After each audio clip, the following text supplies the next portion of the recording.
He's dead. 2 days ago. Saloon fight.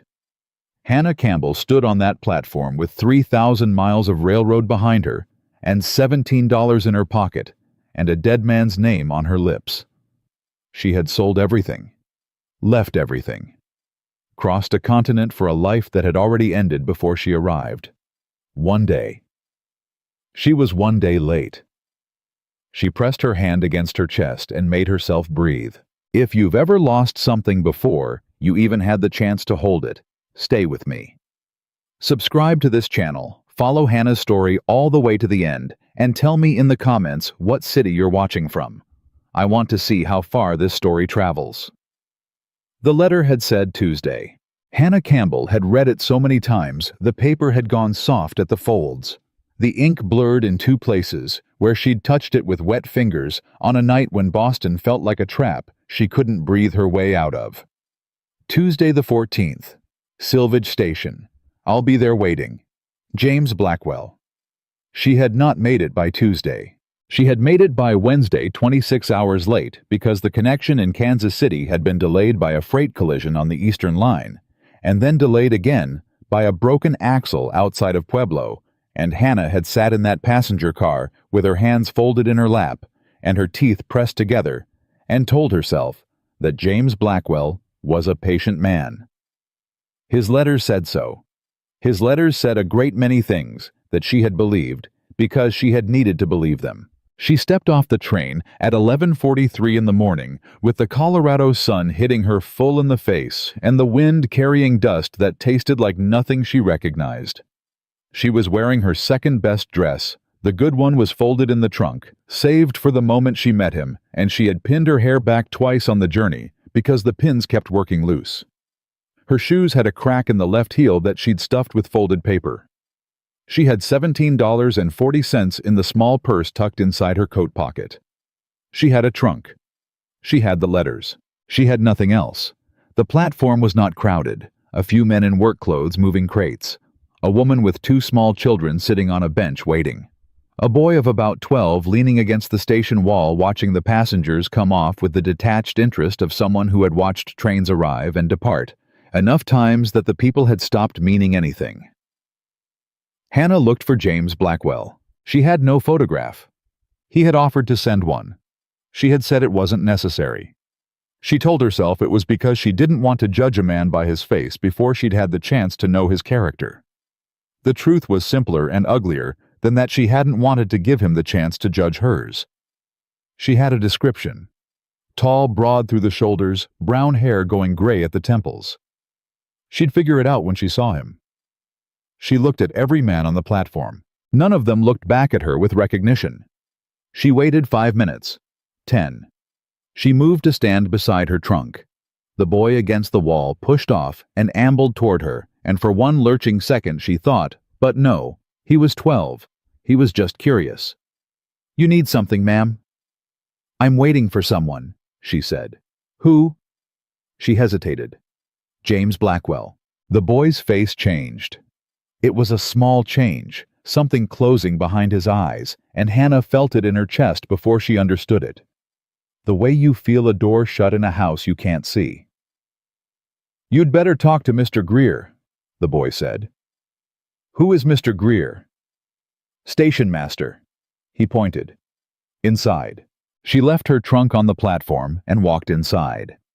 The station building was low-ceilinged and smelled of coal smoke and pine resin, and the particular sourness of a place where too many people had waited for too many things over too many years.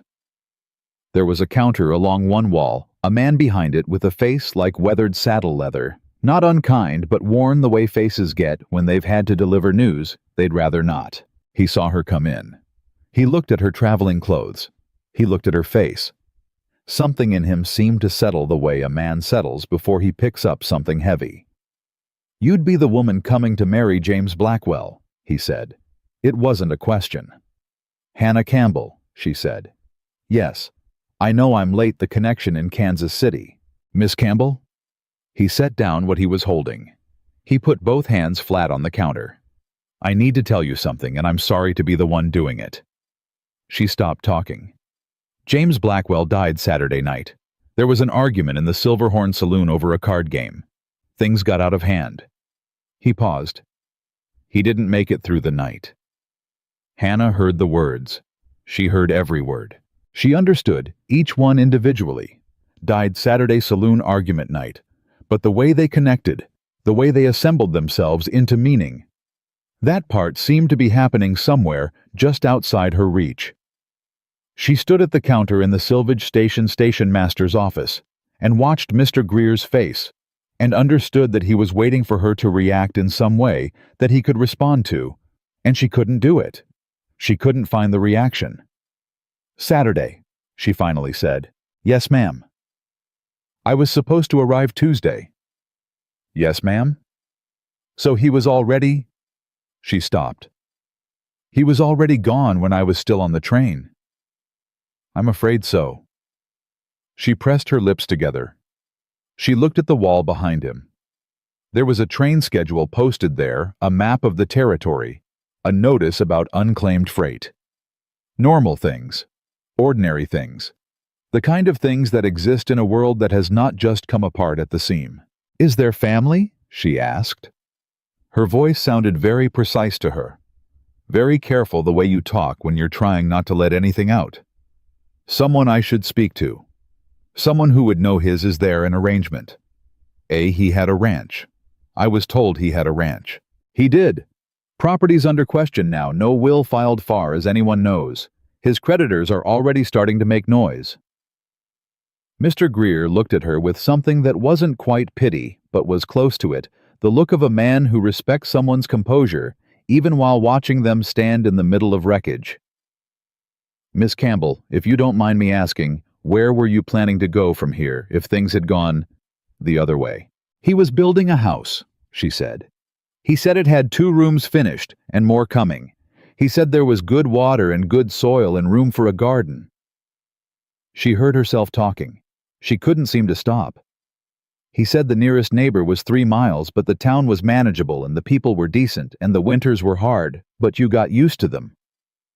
"Miss Campbell." She stopped. "Do you have somewhere to go?" he asked. She had $17.40. She had a trunk. She had letters from a dead man. "No," she said. "I don't." She sat on the bench outside for a long time. The platform emptied out. The train had gone. The boy with the curious eyes had disappeared somewhere. The woman with the 2 small children had been collected by a man in a buckboard, and they'd driven away in a cloud of dust, and Hannah had watched them go with a feeling she couldn't name. Not envy exactly. Something older. The feeling of watching life organize itself for other people. She thought about Boston. She thought about the factory floor on Summer Street where she'd worked for 4 years. The noise of it. The heat of it. The way her hands had looked at the end of each shift, red and cracked, and belonging to someone who had used them hard and wasn't done yet. She thought about her landlady, Mrs. Purcell, who had been kind enough, but whose kindness had the specific texture of something you couldn't rely on past the 1st of each month. She thought about the night she'd answered the advertisement in the Boston Evening Transcript, a widower in Colorado Territory, seeking a woman of good character for correspondence with a view toward matrimony, and the particular combination of desperation and wild hope that had put a pen in her hand and started the whole chain of events that had ended here on this bench in a territory she didn't know, waiting for nothing. She could not go back to Boston. Not because it was impossible she had enough for a ticket if she spent carefully. Maybe if she could find someone who'd advance her the difference. But because the thing she'd left behind was still there. The poverty was still there. The exhaustion was still there. The particular grinding diminishment of being a young woman with no family, no money, and no prospects, running out of years in a city that didn't notice her at all. She had left to build something. She couldn't go back to the rubble she'd left. But what was here? What was in Silvage, Colorado Territory for Hannah Campbell? A dead man's unfinished house. A set of letters that no longer meant anything. $17. She opened her purse and counted the coins again. Force of habit. They didn't multiply. "You're the one from Boston." She looked up. The man standing a few feet away was not a small man. He was lean rather than heavy, the kind of lean that comes from years of outdoor work, rather than any lack of eating corded through the arms and the neck straight in the back, despite clearly having no concern about his posture. Dark hair, darker from where he'd been wearing a hat he was now holding. His face was not handsome in any conventional arrangement. The jaw was too strong, the lines around his eyes too deep for a man who couldn't be past 35, but it was a face you'd remember. Serious. Settled. The face of a man who had decided most things about himself some time ago and didn't revisit them. He was looking at her the way you look at a problem you didn't create but are about to be responsible for. "I'm Colton Sullivan," he said. "James was my friend."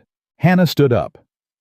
She didn't know why some reflex of formality, the training of years of being told how to present yourself to people who held power over your situation. She smoothed the front of her dress with one hand and looked at him directly, because she had learned a long time ago that looking away was the thing that told people they could decide your fate without your input. "Hannah Campbell," she said. "I'm sorry about James." "So am I." A pause. The wind moved between them. He looked at her trunk. He looked at her face again. "Greer tell you everything. He told me James was dead. He told me there may be questions about the property." She kept her voice level. "He told me there was nowhere specifically for me to go." "That's accurate." He turned the hat in his hands once. "I was there Saturday night. I wasn't at the table, I was across the room. Happened fast. I want you to know that. James wasn't. It wasn't the way some of them are, where the man had it coming. He was just in the wrong seat at the wrong time." "That seems to be going around," Hannah said. He looked at her sharply.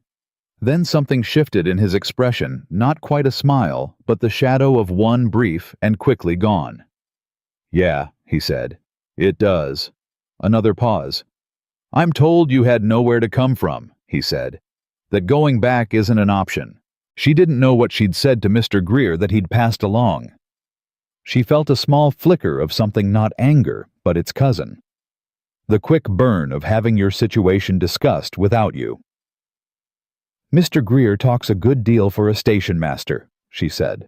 "He does," Colton said, and this time the almost smile was a little closer to the surface. "He also means well for what that's worth." He looked at her steadily. "My sister Sarah runs a boarding house on the main street. She has a room. It's not free, but it's not expensive, and she's a decent woman who won't make your life difficult." Hannah looked at him. "Why are you telling me this?" "Because James would have wanted someone to." He said it simply without decoration. "And because you came a long way for something that didn't work out, and that's a hard thing to be standing in the middle of." She didn't say anything for a moment. She was calculating the way she always calculated the constant arithmetic of survival. How many nights could $17 buy her? What were her options for work in a town this size? What did she know how to do that? People in Silvage might pay her to do. How long before the money ran out and the situation became something worse than difficult? "I'll need work," she said. "I can't stay somewhere I can't pay for." "Sarah will know who's hiring. And if no one is—" He looked at her for a long moment. Something careful was happening in that look, the look of a man measuring a thing he hadn't decided about yet. "Let's get you settled first," he said. "One problem at a time." She rode in his wagon. He loaded her trunk himself, without asking if she wanted help or making a thing of it, just picked it up and put it in the bed of the wagon with the efficient ease of someone who moved heavy things regularly. She climbed up to the bench and arranged her skirts and held her purse in her lap and looked at the town of Silvage as they rolled through it. It was not a large town, a main street wide enough for wagons to pass in both directions, a general store, a livery, a building that said Silvage Territorial Bank in new painted letters. The Silver Horn Saloon, which she recognized by the name from what Greer had told her and looked at for a moment longer than the other buildings. A church at the far end, white clapboard modest. A handful of side streets visible from the main one-houses and a few businesses. The whole thing organized with the practical density of a place that expected to grow and hadn't quite yet. People looked at the wagon as it passed. Some of them looked at her. She sat straight and looked back. Colton didn't say much. He wasn't a man who seemed to feel the need to fill silence, and Hannah found she was grateful for that. She was not at this moment capable of conversation that required her to manage another person's discomfort about her situation. She needed the silence to hold herself together. She was thinking about James Blackwell. She was thinking about what it meant that she was grieving a man she had never met. Was it grief? She wasn't sure. It was something. There was loss in it. The loss of the thing she'd been moving toward, the life she'd been constructing in her mind out of his letters, and her own desperate hopes. There was guilt in it. The irrational, stubborn guilt of having been late, as if arriving on Tuesday rather than Wednesday would have changed what happened Saturday night in a saloon she'd never entered. There was something that felt almost like shame, which she recognized as unreasonable and could not talk herself out of. She had come here to marry a man she didn't know in order to escape a life she couldn't survive.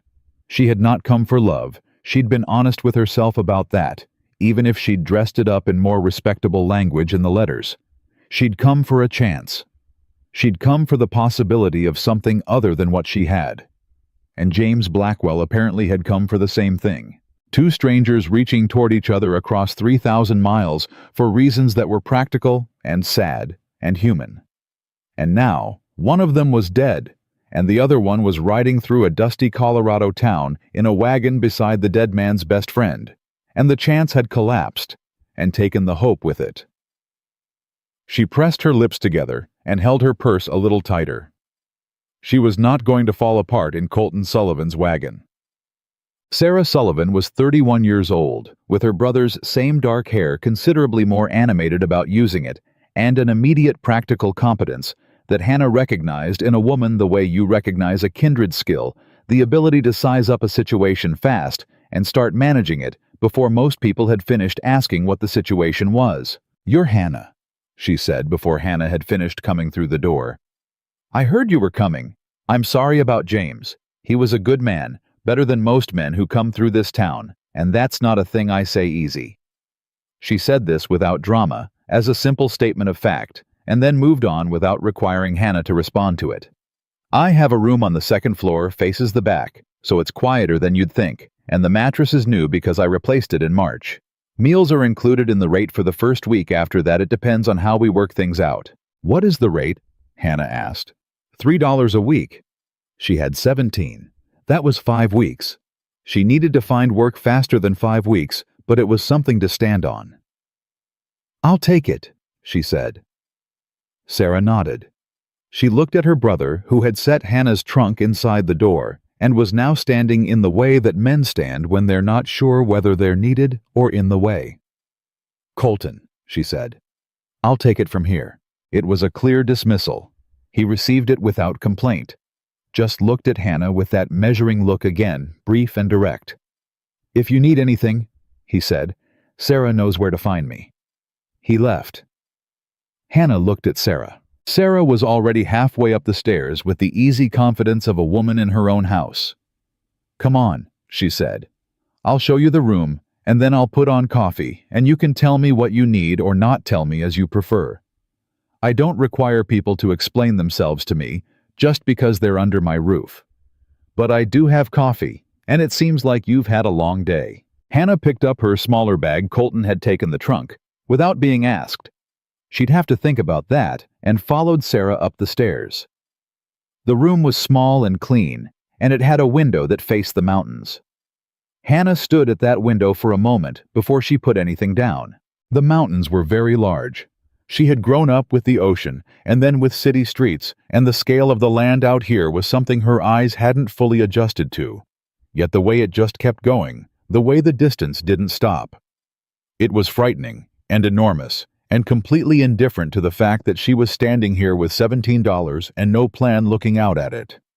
But it was also in some way she couldn't explain to herself, and didn't try to something else. It was still there. The land was still there. The mountains hadn't moved because James Blackwell was dead, hadn't reorganized themselves because Hannah Campbell had arrived a day late. They were just there, enormous and permanent, and in no particular rush about anything. She set her bag down. She would figure out the rest. Cheers. That evening, sitting at Sarah's kitchen table with a cup of coffee that was the best thing she'd tasted in 3 days, Hannah heard about Colton Sullivan. She didn't ask directly. She wasn't a woman who asked directly for things she could learn by listening, and Sarah Sullivan was a woman who talked in the companionable way of someone who'd lived alone or near alone long enough that conversation felt like something worth doing for its own sake. "He hasn't been easy since Margaret died," Sarah said. She was mending a shirt that looked like it might be her brother's, the needle moving with the automatic precision of long practice. "That was 3 years ago, her and the baby both. The baby was a little girl, got about 4 months old, and then the fever came through, took her first, and then Margaret not 2 weeks later." Hannah held her cup. "That's a terrible thing." "It is. He was different before, not soft. Colton was never soft, but different. More present, I'd say. More like he was actually in the room you were standing in, if that makes sense." Sarah bit off a thread. "James used to say Colton was the best man he knew, and I'd say James was right about most things. But grief does what grief does, and there's not a lot of room in a man for light when he's decided to keep the dark in. He was very—" Hannah searched for the word. "Efficient, about helping me today. Not unkind. Just practical," Sarah said. "Yes, that's what he is now. He'll do the right thing. He always does the right thing. He just doesn't feel much while he's doing it, or if he does, he's not telling anyone." She set the shirt aside and picked up another piece, and the lamp threw yellow light across the table between them. And outside, the wind had come up in the way it apparently did every evening in Silvage, moving through the dark with a restless energy that reminded Hannah of something she couldn't name. What was James's ranch like, she asked. She didn't know why she asked it. Maybe because James Blackwell was still a mystery to her, she'd built a picture of him from letters. But letters were curated. Letters were a man's best version of himself. "Had you been there?" "A few times. He was building the house himself. Mostly had some help from the Hendricks boys for the heavy work, but he was doing a lot of it alone." Sarah's expression softened slightly. "He was proud of it. He had this chair he'd built and put under the big cottonwood tree out front. Said he was saving it for his wife, whoever she turned out to be. Said they'd sit there in the evenings when the work was done." She looked at Hannah. "I'm sorry.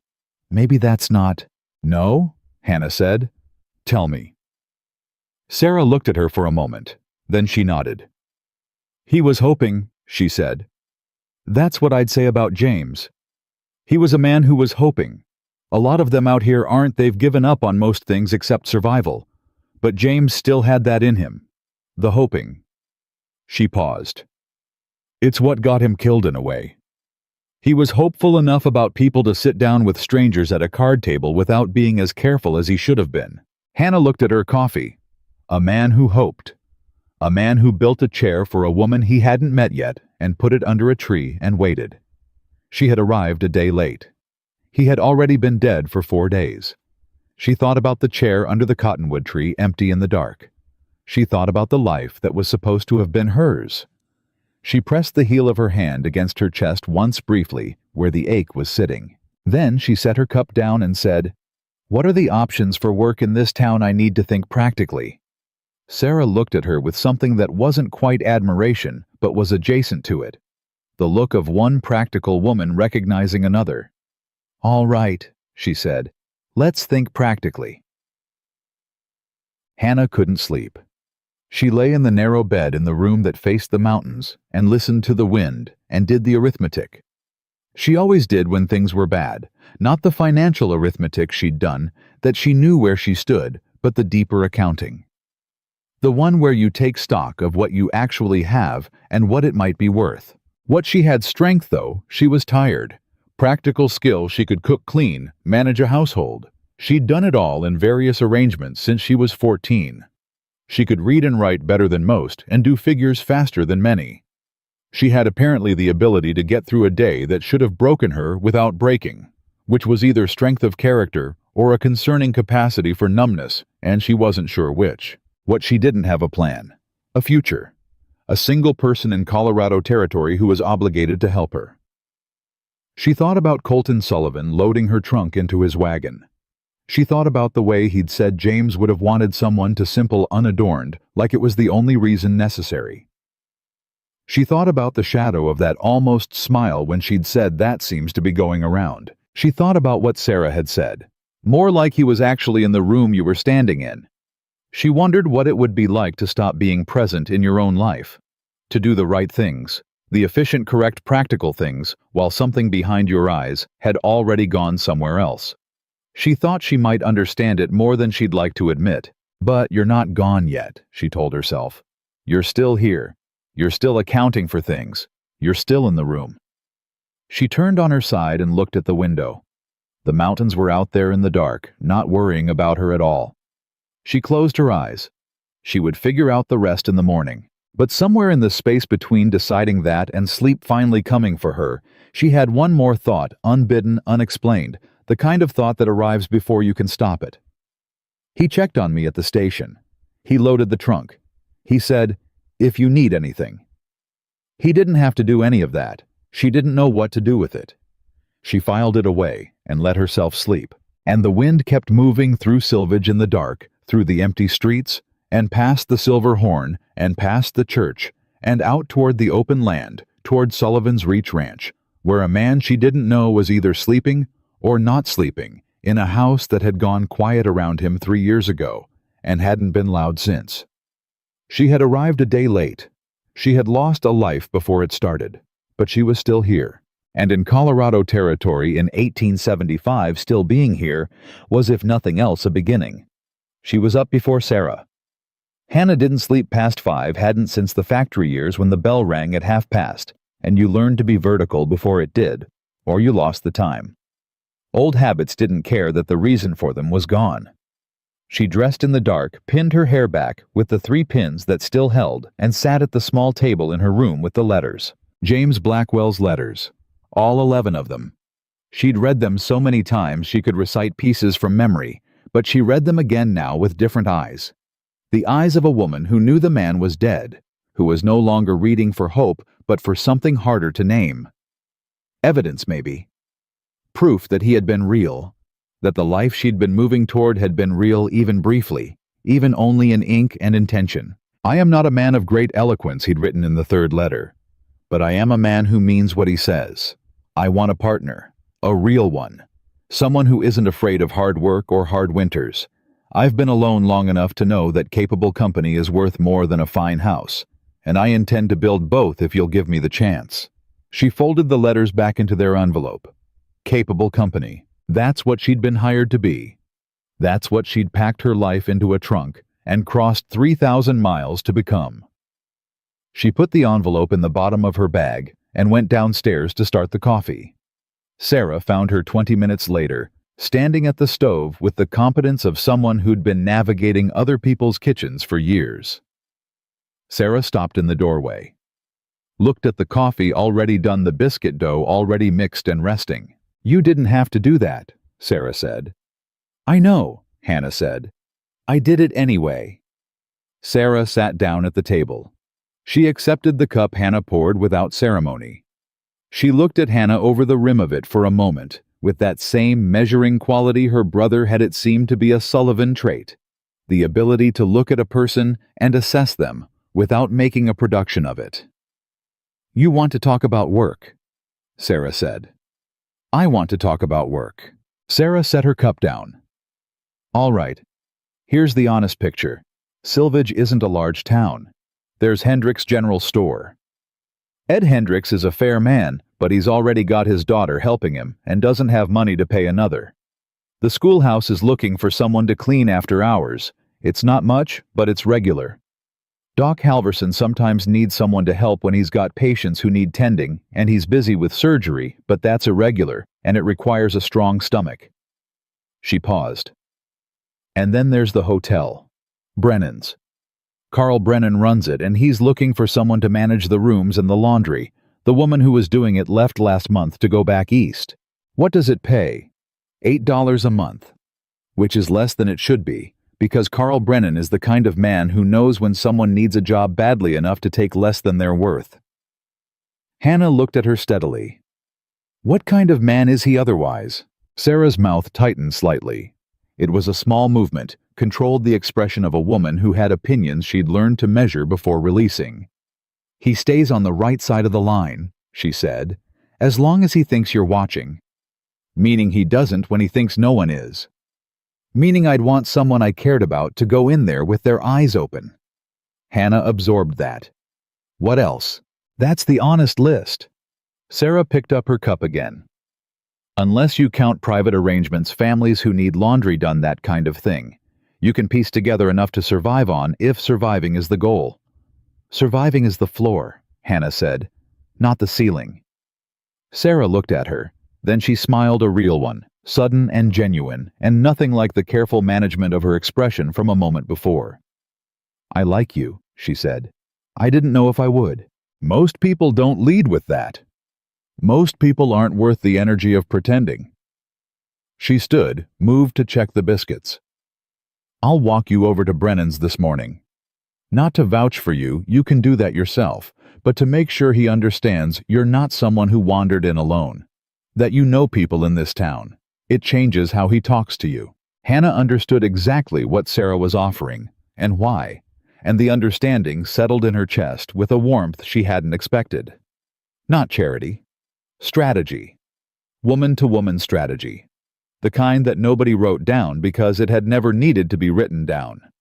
It just got passed along through kitchens and doorways, and the spaces between what was said and what was meant. "Thank you," she said. "Don't thank me yet," Sarah said. "Carl Brennan is going to offer you 6. You're going to hold out for 8. And if he won't go to 8, he will," Sarah said. "He just needs to think it was his idea." Carl Brennan was a square man, thick through the middle, with the specific confidence of someone who had made enough money to stop worrying about being liked.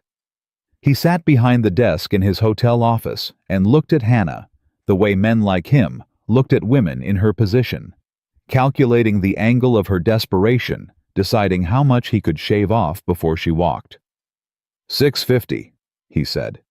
"Given that you've got no local references and no history of work in a hotel specifically, I have 8 years of household management," Hannah said. She kept her hands still in her lap. "I can cook, clean, manage linens, handle accounts, and deal with difficult guests without creating scenes that are bad for your reputation. My references from Boston are in writing." She put them on the desk, the letter from the family she'd worked for 2 years ago, the one from Mrs. Purcell, brief but honest. $8 is the market rate for this work. I know because Miss Sullivan told me what your last woman was making when she left." Brennan looked at those letters. He looked at Hannah. He looked at Sarah, standing just inside the doorway with her arms folded and her expression entirely neutral. $750, he said. $8, Hannah said. "And Sunday afternoons free." A pause. Brennan turned a pen over in his fingers twice. Hannah didn't move. "Fine," he said. 8, Sunday afternoons. You start Monday. Hannah stood. She extended her hand across the desk the way a man would direct unambiguous. Brennan looked briefly surprised, then shook it. Outside on the street, Sarah said, "You've done that before." "Done what?" "Sat across from a man who was trying to pay you less than you were worth, and made him pay the right amount." "A few times," Hannah said. "You learn it, or you don't eat." It was the most she'd said about herself since arriving. Sarah didn't push it. They walked back toward the boarding house in the morning light, and Hannah felt something she recognized distantly as relief, smaller than she'd wanted it to feel, but real. A job, a wage, a floor to stand on. It was enough to start. What she didn't know yet was that Carl Brennan was already doing the same calculation he always did with women who pushed back, deciding not whether to respect the boundary, but how to work around it. She had been in Silvage 4 days when she went to see James Blackwell's grave. She didn't tell anyone she was going. She borrowed a direction from Mr. Greer, who gave it to her with a look that said he thought it was either brave or foolish, and hadn't decided which, and she walked to the town cemetery on a Wednesday afternoon when Brennan's hotel didn't need her yet, and Sarah was occupied with her own work. The grave was new. The mound of earth still raw, the wooden marker not yet weathered. Someone had carved the name and dates with care. James Robert Blackwell, 1841 to 1875, and under it simply, a good man. She stood there for a long time. She didn't cry. She'd been expecting to, had almost braced for it. But what came was something quieter and in some ways harder. A reckoning. A kind of honest conversation with a man she'd never spoken to and never would. "I'm sorry I was late," she said out loud, because it felt wrong to think it at a grave like he couldn't hear. And if he could hear, then he deserved the real thing. "I don't know if it would have mattered. I've been telling myself it wouldn't, that what happened Saturday night would have happened regardless, that you were already—" She stopped. "I think I needed to say it to you anyway." The wind moved through the grass. "Your letters were good," she said. "They were honest. I could tell they were honest because they weren't too good. A man trying to impress you doesn't write the way you wrote. He doesn't admit to things." She thought of the 6th letter where he'd written, "I should tell you I am not easy to live with in winter. I get quiet and stay that way for weeks at a time. Margaret, who was my neighbor's wife before she married Sullivan, used to say I was like a bear that couldn't decide whether to hibernate. You told me your faults. That meant something." She looked at the wooden marker. "I'm going to stay," she said. "I don't know if that's the right decision. I don't know if this territory has anything for me beyond what I can build myself from nothing, but I'm going to try." She pressed her lips together. "I think you'd understand that." She turned and walked back toward town. She was halfway there when she heard the horse. Colton Sullivan pulled up beside her, matching his horse's pace to her walking. He looked down at her from the saddle, with that familiar measured expression, the one she'd been cataloging since the platform, not cold, but restrained, as if full expression was a resource he'd learned to conserve. "Greer told me you went to the cemetery," he said. "Greer talks a great deal," she said, not stopping. "He does." He walked the horse beside her. "You all right?" "I'm fine." "That's not an answer." She looked up at him. "I said what I needed to say. He has good letters on his grave. Someone cared enough to carve something real. I feel—" She considered. "Cleaner, I suppose. Like I'd left something with him that needed leaving." Colton was quiet for a moment. "That's a decent way to put it. Did you go after he died?" "First night." "Brief?" "Final." She nodded and kept walking. He kept riding beside her in that unhurried way. A full minute passed. "I heard you got the job at Brennan's," he said. "Monday." "Brennan's not a good man." "Your sister told me." "She's right." "I know." Hannah looked straight ahead. "I've worked for men who weren't good before. You learn where the lines are and you stay on your side of them, and you make sure they know you know exactly where the lines are." Another pause. "You make it sound simple." "It's not simple, but it's manageable. Most things are manageable if you understand them clearly enough." She could feel him looking at her. She didn't look back. "You want to ride back to town?" he asked. "I'm almost there." "You're further than almost." She stopped walking. She looked up at him. He was right. She'd been walking faster than she'd thought, which sometimes happened when she was inside her own head, and she'd gotten turned at the fork and added distance without noticing. She considered her options. She considered her shoes, which had held up but were not made for Colorado roads. She considered the crack in the left heel. "Fine," she said. He reached down. She took his hand, and he pulled her up to the back of the horse with the efficient ease of a man who'd done it before, and she settled herself and found something to hold on to that wasn't him, and they rode back toward Silvage in silence. It was not an uncomfortable silence. That was the part she noticed.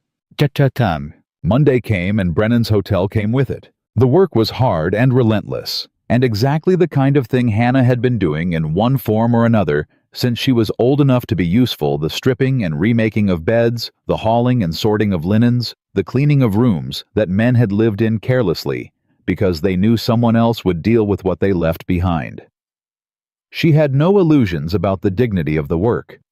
She had done it too long for illusions. But she was fast, and she was thorough, and she found the system inside it quickly, the order that made it possible to do more in less time. The small efficiencies that added up over a day. Brennan watched her the first morning with the expression of a man who had expected to need to correct her more than he did. He didn't correct her at all. By noon, he was leaving her to it, which was what she'd wanted, to become invisible to him as a management problem, to become simply someone who did what needed doing well enough that his attention went elsewhere. She was nearly invisible. But not quite. It was a Tuesday, her second week, when she understood that Sarah's warning had been less about Brennan's hands. He'd kept those to himself. Some calculation in him, apparently deciding she wasn't worth the trouble, and more about his mouth. She was coming down the back stairs with an armload of linens when she heard him talking to a man in the office. The door was half open. She wasn't trying to hear. "Widow out of Boston," Brennan was saying. "Came out to marry Blackwell and got left holding nothing. She's got no people here, no money to speak of, nothing to go back to." She stopped. "Seems like she's doing all right," the other voice said. "Got herself a job inside of a week. $8, Brennan said. "Which I'm paying, which means I know exactly what she's worth and what she can't afford to walk away from." A sound she recognized as a self-satisfied exhale. "I've been dealing with women like that for 20 years. They hold out at first, make you think they've got options. They don't. Give it another month." Hannah stood on the back stairs with the linens in her arms and felt the specific cold clarity that came when a fear you'd had was confirmed. Not surprise because you'd known, but the confirmation of it, which was its own kind of bad. She made a decision. She turned around, went back upstairs, put the linens down in the sorting room, and counted to 10. Not because she needed to calm herself, she wasn't panicked, she was clear, but because she needed to think. She thought. Then she picked the linens back up and went downstairs and did her job for the rest of the day with the same efficiency she always brought to it, and she said nothing and showed nothing. And that evening she walked directly from Brennan's to the boarding house and went looking for Sarah. She found her in the kitchen. "Tell me about Carl Brennan's accounts," she said. Sarah turned from the stove. Her eyes sharpened. "What happened?" Hannah told her. Short, specific, without editorializing. Sarah listened with the still intensity of someone storing information for later use, and when Hannah finished, Sarah set down what she was holding. "He keeps his accounts in a ledger in the office desk," she said. "Left drawer unlocked. He doesn't think women understand numbers well enough to be worth locking it against." A pause. "The 3 families whose laundry he sends out get charged individually, but he's billing one consolidated rate to the hotel's expenses, which means he's pocketing the difference. It's not legal. He knows it isn't. He's been doing it for 2 years. Hannah looked at her. "How do you know that?" "Because his last bookkeeper told me before she left. She was afraid to say anything. She needed the reference." Sarah looked at Hannah steadily. "I've been waiting for someone who wasn't afraid." There it was. "I'm not afraid," Hannah said. "I'm angry. Those are different things." "I know they are." Sarah paused. "If you do this wrong, he fires you and makes it uncomfortable for you to find other work here." "And if I do it right?" "If you do it right, he understands that you know what he's doing, and that you know someone who'll repeat it clearly and openly to every business owner in Silvage if he gives you cause." Sarah picked up the thing she'd set down. "Which is actually true, by the way." "I know it is," Hannah said. "That's why I came to you." Sarah looked at her for a long moment. "I'd have liked to know you in Boston," she said. "I think we'd have gotten into a good deal of trouble together." "We might still," Hannah said. Heck, it was Friday evening when Colton came for supper. He came every Friday apparently. It was a standing arrangement between him and his sister that had been in place long enough to be simply a fact of their lives rather than an occasion. Hannah hadn't been told this in advance. She found it out by coming downstairs at 6 o'clock and finding him already at the table with his hat off and coffee in hand, as easy and habitual as furniture. He looked at her when she came in. She looked at him. "Miss Campbell," he said. "Mr. Sullivan." She went to get her own coffee. Sarah was making noise about the stove, and offered nothing by way of explanation or social management. The deliberate non-interference of a woman who had opinions about something and had decided to express them by absence. Hannah sat down across from Colton. They looked at each other for a moment. "How's Brennan treating you?" he asked. "Professionally," she said. "In the sense that he's keeping it professional because he understands it's in his interest to." Something moved in Colton's expression. "He give you trouble?" "Nothing I can't handle." "That's not what I asked." She held his gaze.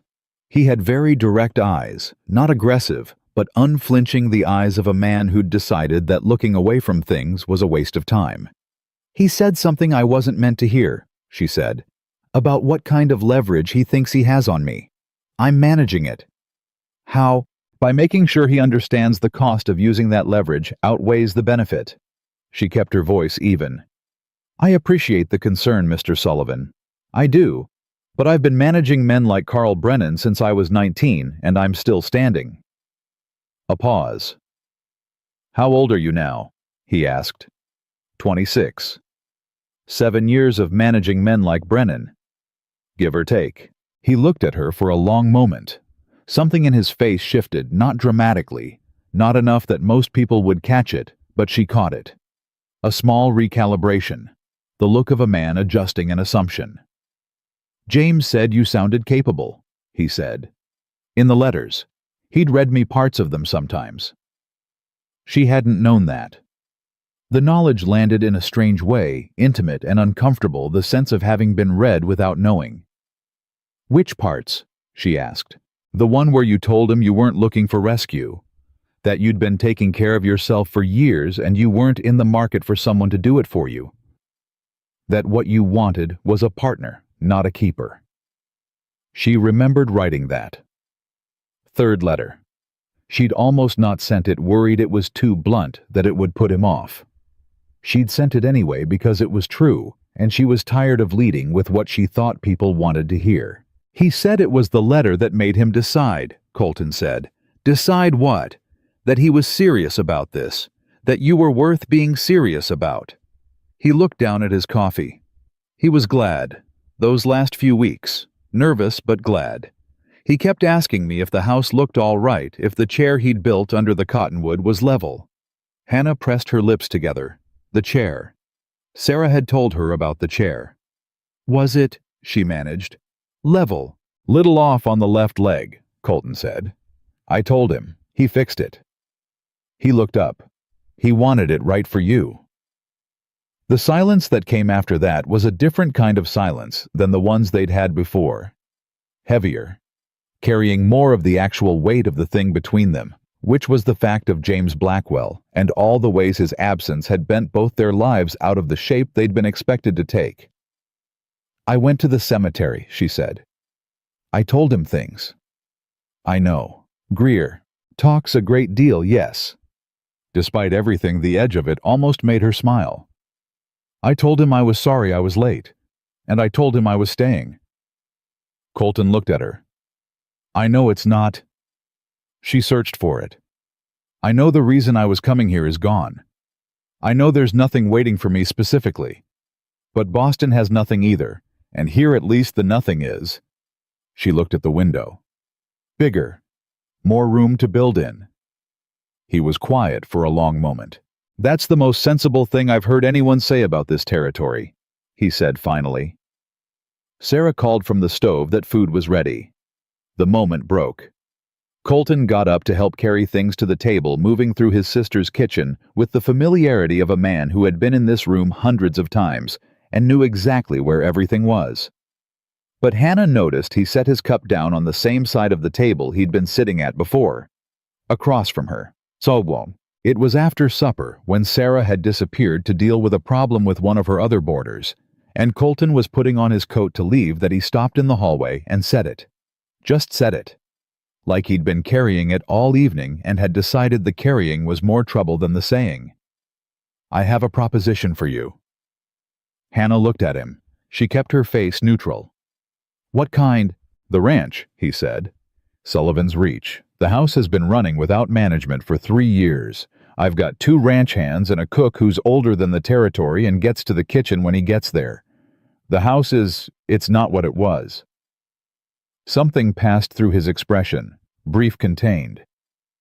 "I'm offering a position. Housekeeper. Real wages, not what Brennan's paying you. And you'd be on Sullivan land, which means Sullivan's name over whatever you're doing, which means anyone who tries the angle Brennan is working finds a wall." She looked at him steadily. "How much?" 15 a month. Her heart did something she carefully did not let her face reflect. $15, almost double Brennan. "What are the conditions?" she asked. "You manage the house. Meals, linens, ordering supplies, maintaining what needs maintaining. You're not a servant, you're management. Anyone on my property treats you like management." He held her gaze. 1 month trial, both ways. If it doesn't suit you, you walk with the month's wages and a letter from me that'll get you hired anywhere in the territory. She studied him. He stood there in the hallway of his sister's boarding house and let her study him with the patience of a man who was used to being looked at and had nothing to hide that was relevant to the transaction at hand. "Why?" she asked. "Because I need someone who can actually run that house. And because—" A pause, shorter than it should have been. "James would have wanted someone to help you land right. This is the best I can do for that." The second reason was honest. She could hear it in the slight roughness of it, the way it cost him something small to say it. The first reason, she thought, was also true.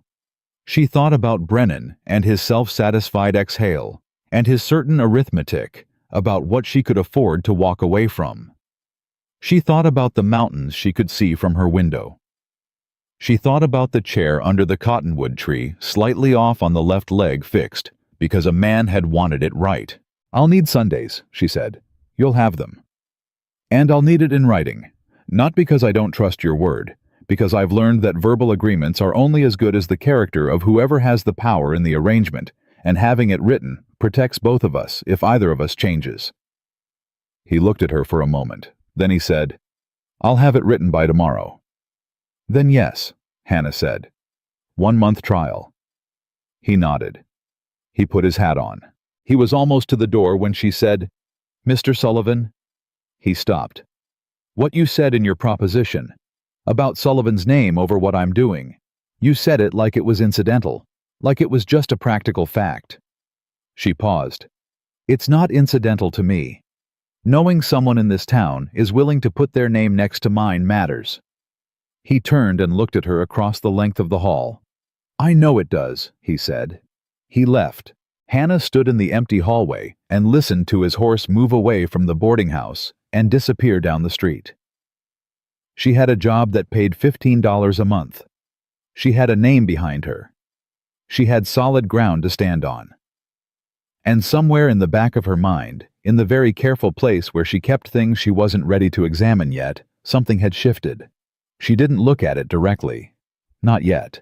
She went back into the kitchen and washed the supper dishes, and she did it very thoroughly, which was what she always did when she needed to think about something without thinking about it. Outside, Silvage went quiet into the night. And at Sullivan's Reach Ranch, 3 miles from town, a house waited in the dark that didn't know yet it was about to come back to life. The written agreement was on the table the next morning. Hannah found it when she came down for coffee, a single folded page. No envelope, just sat there on the kitchen table, like it was a normal thing to do at 6 in the morning. She picked it up. Colton Sullivan's handwriting was plain and deliberate, the handwriting of a man who'd learned to write for function rather than impression, every letter formed with the same unhurried certainty he brought to everything else. The terms were exactly what he'd said. $15 a month. Sunday afternoons.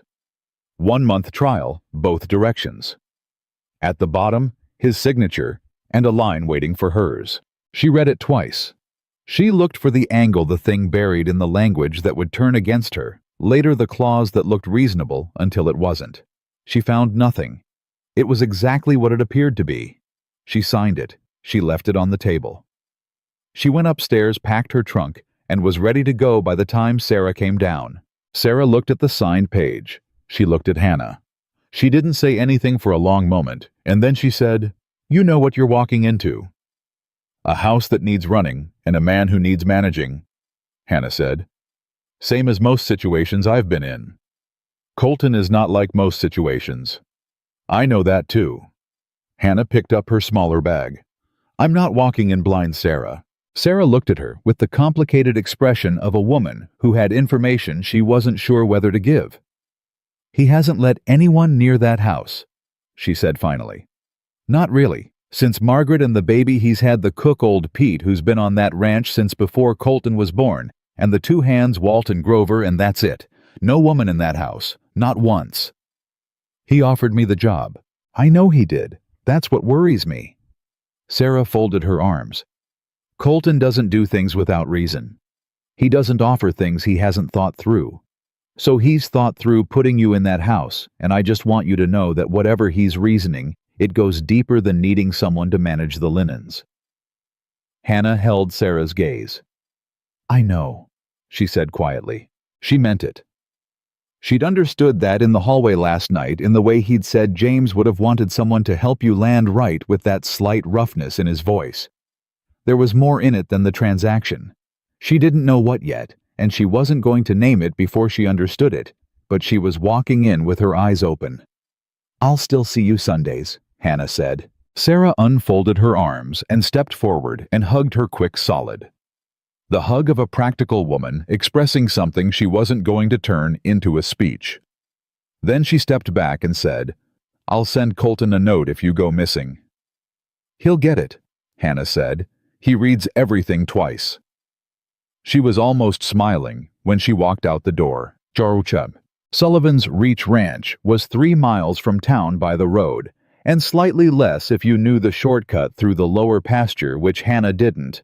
So she rode the road with Colton in the wagon in the same style of functional silence they'd developed without discussing it. She heard the ranch before she saw the house. The particular sounds of a working property. Horses in the corral.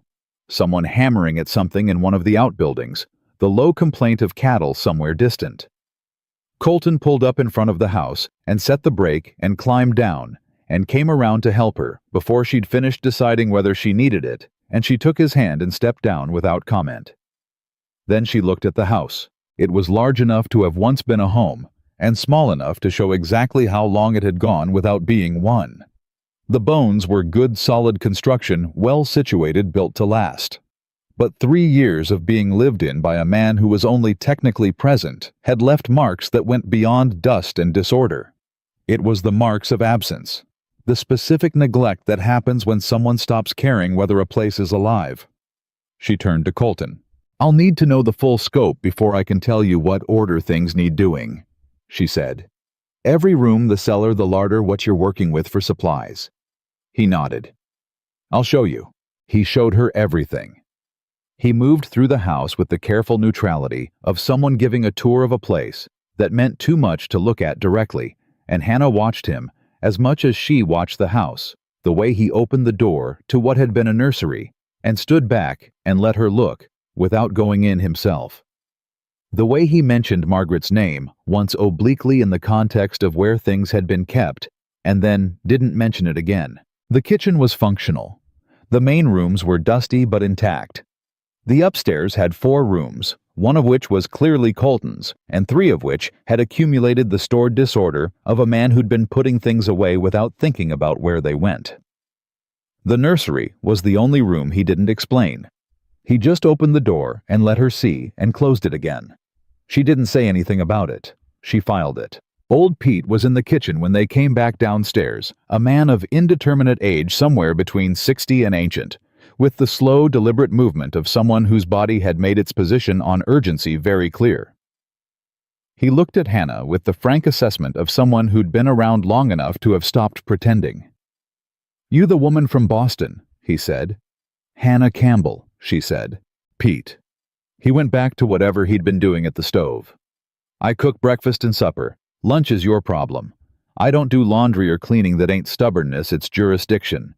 We've had that arrangement since 1861, and I'm not renegotiating." "I wouldn't ask you to," Hannah said. Pete looked at her sidelong, then back at the stove. "All right," he said, which seemed to be his version of approval. Colton behind her said nothing. But she heard something in the quality of his silence that might, on someone less contained, have been relief. She had the main rooms in order by the end of the first week, not just clean organized. The kind of organization that comes from understanding how a place is actually used rather than how it's supposed to be used. The logic that develops from watching where people move, what they reach for, what they avoid. She rearranged the kitchen stores so the things Pete needed daily were at hand rather than buried. She found a system for the linens that meant they could be tracked and turned without losing half a day. She went through the supply ledger, which had been kept with the patchy inconsistency of a man who recorded things when he remembered to, and rebuilt it from scratch, cross-referencing against the actual inventory. Colton watched this happen. He didn't interfere. He didn't comment much. But he watched with the careful attention of a man who was learning something he hadn't expected to need to learn, and once or twice she looked up and found him in a doorway, with an expression she couldn't fully read. Something past neutral, something that was working at being neutral without quite achieving it. "You don't have to check on me," she said the third time she found him in a doorway. "I'm not checking on you," he said. "What are you doing?" A pause. "Watching," he said. "You work differently than I expected." "How did you expect?" Careful, like someone trying to prove they belong somewhere. She looked at him. "And?" "You work like you already know you do," he said. "Like the question's already settled and the work is just the work." She held his gaze for a moment. "That's because it is," she said. "I settled it before I walked in." He looked at her for another moment. Then he nodded once and left the doorway. She turned back to what she was doing. Her hands were steady. Her chest was doing something she chose not to examine. It was Walt who gave her the first real trouble, and it was the kind of trouble she'd been expecting. Walt Greer, no relation to the station master, was 24 and had the specific confidence of a young man who'd been told he was capable so consistently that he'd confused capability with authority. He wasn't malicious. He was just accustomed to the particular arrangement of a house without a woman in it, where the informal hierarchy of the bunkhouse extended indoors without resistance. He walked through the kitchen, tracking mud on a floor Hannah had just cleaned, and said, "Pete, any coffee left?" without acknowledging she was there. Hannah set down what she was holding. "There's coffee," she said. "Take your boots off at the door." Walt stopped. He turned and looked at her with the expression of someone who'd just realized the furniture had developed opinions. "Beg pardon." "The boots," she said. "Off at the door. I've already cleaned this floor once today, and I'd prefer not to do it twice." "It's a ranch kitchen," he said. "Mud happens. Mud happens outside. Inside you wipe or remove." She picked up what she'd been doing. "There are hooks at the door for exactly that purpose. They've been there 3 years in case no one mentioned." Walt looked at her. He looked toward where Colton's office was. Then he looked back at Hannah, and something in her expression, the complete absence of negotiating room, the calm certainty that this was not a request made, whatever he'd been about to say, dissolved before it reached his mouth. He went back to the door. He took his boots off. He got his coffee without another word. That evening she heard Walt talking to Grover in the yard, the words indistinct from where she was, but the tone of it was unmistakably the universal tone of a young man who'd had his expectations adjusted and was processing it out loud. She went on doing what she was doing. The next morning, Walt wiped his feet without being told. She said nothing about it. The silence was its own acknowledgement, and she knew from long experience that making a point of a man's compliance only reminded him that he'd had to comply. What she didn't expect was Colton. He came to her the evening after the boot incident. She was at the kitchen table working on the supply ledger. Pete long since retired, the house quiet, and he sat down across from her without preamble. "Walt's not going to give you trouble," he said. She looked up. "I know. I handled it." "I heard." "Then you know it's settled." "I know." He looked at the ledger. "I also know you shouldn't have to handle things like that here. That's not what this arrangement is supposed to be." She looked at him steadily. "Mr. Sullivan, I've spent my entire adult life handling things I shouldn't have had to handle. The fact that I have to handle them doesn't make them unmanageable. It makes them Tuesday." Something passed through his face. "That's a hard way to live." "It's the way I know." He was quiet for a moment. He looked at the table at his hands the way he sometimes did when something was working through him that he hadn't decided how to say. "Margaret used to say something like that," he said. "That she'd been managing since before she could remember, and the managing was just part of her by then." He paused. "I used to think I understood what she meant." Hannah watched him. He almost never talked about Margaret. In the week she'd been at the ranch, the name had come up exactly twice both times. Obliquely, both times closed off quickly. This was different. Slower, more deliberate. "And now?" she said carefully. "Now I think I didn't understand it at all." He looked up. "When she died, I thought the hardest thing was losing her. And it was. But then the house just stopped. And I realized I'd never once fully understood what it took to keep everything running. All the things she managed that I didn't see because I was out working the land and assuming everything else was just—" He stopped. "There. People always assume it's just there," Hannah said. "The work no one sees is the work everyone relies on." He nodded. He looked at the ledger again. "Is that in order?" "Mostly. There are 6 months of irregular entries I'm reconciling against actual inventory. When I'm done, you'll be able to see exactly what you have, what you're spending, and where it's going, which it looks like you haven't been able to do clearly in about 2 years. He looked at her. "You found that fast. Numbers don't hide the way people do." She turned a page. "You've been overpaying the Silvage Feed Company by approximately $4 on every order for 11 months. Either they've been making errors, or someone's been padding the invoices." A silence. 11 months, Colton said. "Starting around last April." She slid the relevant pages toward him. "I've marked each one." He looked at the pages. His jaw tightened once brief controlled. "That's Pete's order. I know. I'm not saying Pete did it deliberately. I'm saying someone did, and the person best positioned was whoever placed the order." She met his eyes. "It needs looking into, not punishing. There may be an explanation." He looked at her for a moment. The tightness in his jaw settled back into the usual controlled line of his face, but slower than usual. "You've been here a week," he said. 8 days, she said. "And you found this in 8 days. I found it in 3, she said. I spent the other 5 making sure I was right before I said anything." He stood up slowly. He picked up the marked pages and looked at them again.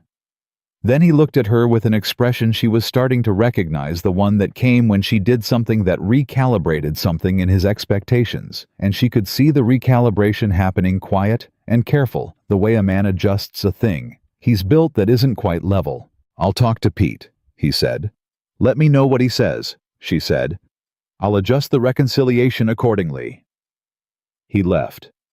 She sat at the table in the quiet kitchen and let out a breath she hadn't realized she was holding.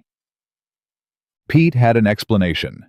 He came to her the next morning before breakfast came to her, which she suspected was the first time in his long-tenured history at Sullivan's Reach that he'd gone looking for a woman for any reason other than sustenance, and he stood in the kitchen doorway with the expression of a man who'd been awake all night, reorganizing his pride. "The feed orders," he said. "Yes," she said. "The man at the feed company changed last April. Knew one young fella named Dodd. I don't know how to read so fast." He said it with the flat dignity of a man stating a fact he had not the slightest intention of being ashamed of. "I read slow. He'd read me the totals, and I'd pay. I didn't catch it." Hannah looked at him steadily. "Then Dodd's been stealing," she said. "Appears so." "From Mr. Sullivan." "Appears so." She nodded. "Thank you for telling me." Pete looked at her with the complex expression of a man who'd expected more from this conversation and wasn't sure whether to be relieved or insulted that he wasn't getting it. "That's all?" he said. "What else do you want?" she said. He stood there for a moment. Then he said, "I should have said something sooner." "You didn't know you had something to say," she said. "You know now. That's what matters." He left. She sat down at the table and added a note to the ledger, Dodd/Silvage Feed Review, all invoices from April forward. Legal remedy possible. She underlined legal remedy twice. Colton rode into Silvage that afternoon. He came back 2 hours later and didn't come to the kitchen directly. She heard him in the yard talking to Walt, and then silence, and then his boots on the porch. He came into the kitchen and washed his hands at the basin and dried them and looked at her. "Dodd won't be working at the feed company anymore," he said. "Did you get the money back?" 40 of the $48. He didn't have the rest." 40 is better than nothing." "Yeah." He hung the towel back up. He stood with his back to her for a moment, looking at the wall. "The owner of the feed company, Miller, he was embarrassed, said he didn't know. I believe him." A pause. "He said the woman who ran his accounts before Dodd would have caught it in a week." Hannah said nothing. Colton turned around. "You understand what I'm saying. You're saying Dodd got away with it for 11 months because no one was watching closely enough. I'm saying I left things running without anyone watching, and it cost me." He looked at her directly. "And you found it in 3 days." The kitchen was very quiet. Outside, the sounds of the ranch continued. Walt and Grover talking somewhere, horses, the distant complaint of cattle, the steady noise of a working property that didn't stop for the things happening inside the house. "Mr. Sullivan," Hannah said, "I'm not telling you this to make a point about my value here. I'm telling you because it was there and needed telling." "I know that," he said. "That's not what I'm—" He stopped. He looked at the table. He looked back at her. "I've been running this ranch alone for 3 years," he said. "I thought I was doing all right. I thought I had everything managed." "You managed what you could see," she said. "You can't manage what you can't see." "Margaret saw everything," he said. It came out quieter than the other sentences, and with a different weight, the weight of something that had been sitting unsaid for a long time, and had finally gotten heavy enough to fall. "She was the eyes I didn't know I needed. And when she was gone, I kept working. I kept the land. I kept the cattle. I thought that was the ranch." "It is part of the ranch," Hannah said carefully. "It's the outside part," he said. He looked at the kitchen, not at her, at the room itself, at the order that had emerged in 8 days from the disorder of 3 years. The inside part was dying. The honesty of it landed in the room like a stone dropped in still water, and Hannah felt the rings of it moving outward and didn't know what to do with them. She said what was true. "It's not dead," she said. "That's why I'm here." He looked at her then, and the look was different from any of the ones before. Not the measuring look, not the recalibrating look, not the carefully neutral look of a man managing his own expressions. Just a look. Direct and unguarded for exactly 1 second, and then the containment came back, and he was Colton Sullivan again. Practical and reserved and already moving toward the door. "Supper in an hour," she said, because it was true and because they both needed the conversation to land somewhere solid. "I'll be there," he said. He went. Hannah stood in the kitchen for a moment. She touched the edge of the ledger with one finger. Then she started making supper. The twist came on a Thursday, and it came from the last direction she'd expected. She'd been at Sullivan's Reach for 2 weeks and 3 days when Reverend Morrison rode out from Silvage. She saw the horse from the kitchen window and went to the door, because at a ranch, you learn fast that visitors arrive either with good news or with the kind of news that shouldn't be shouted across a yard.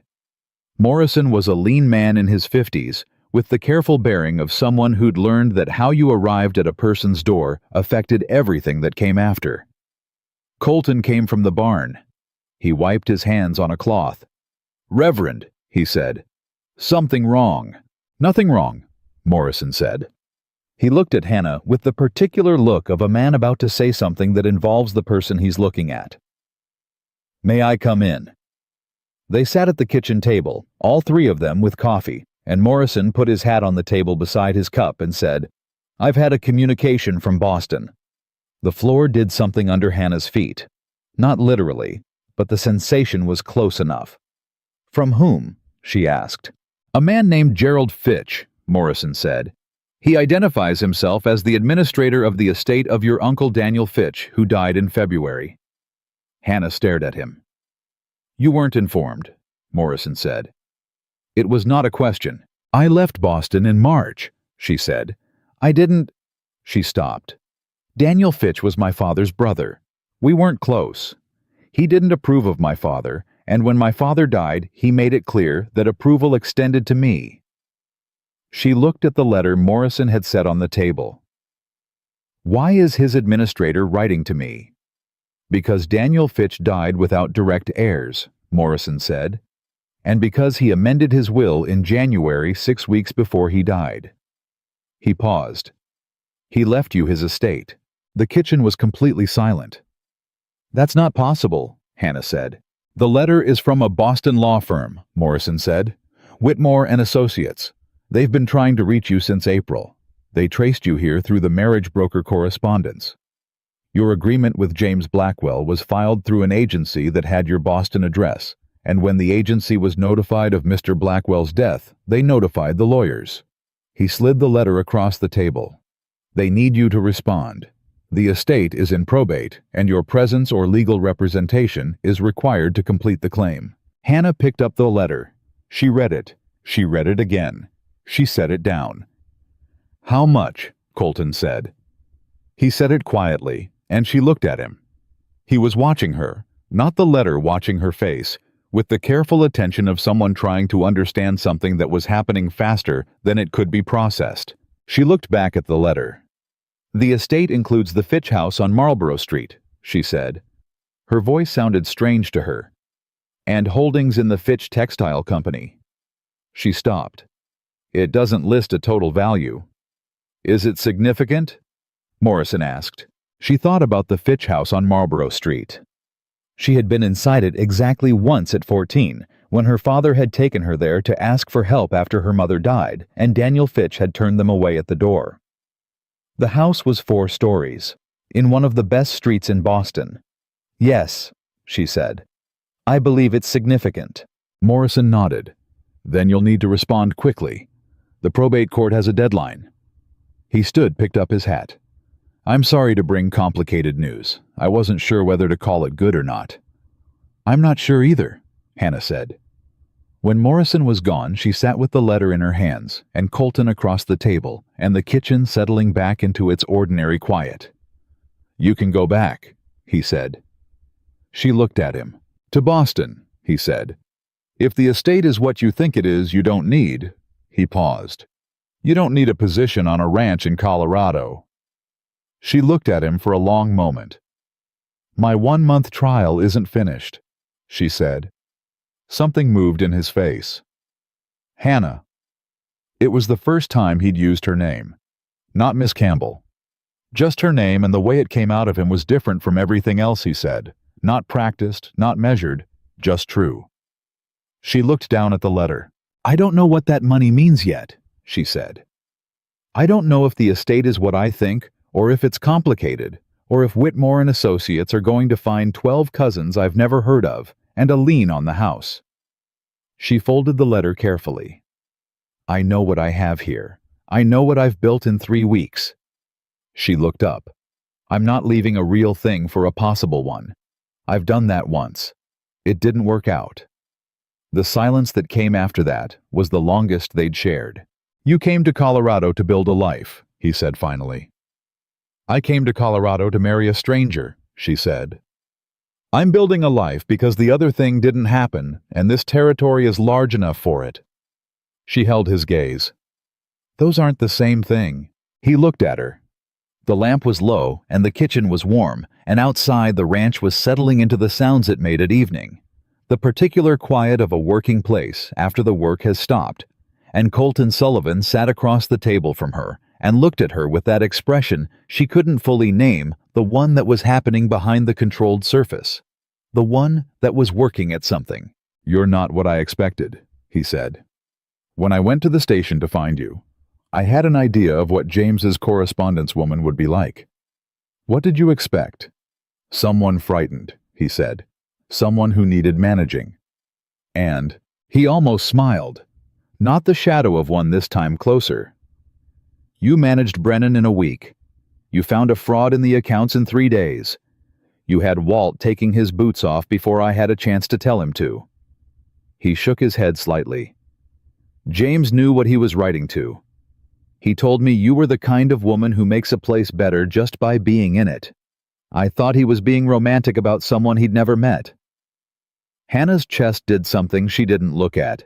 He wasn't wrong, Colton said, quietly, plainly. This house is better. She looked at the table. She looked back at him. So is yours, she said. Not accusing. Not tender exactly. Just honest. You're sleeping better. I can hear the difference in the mornings. He blinked. Whatever he'd expected her to say, it wasn't that. You can hear.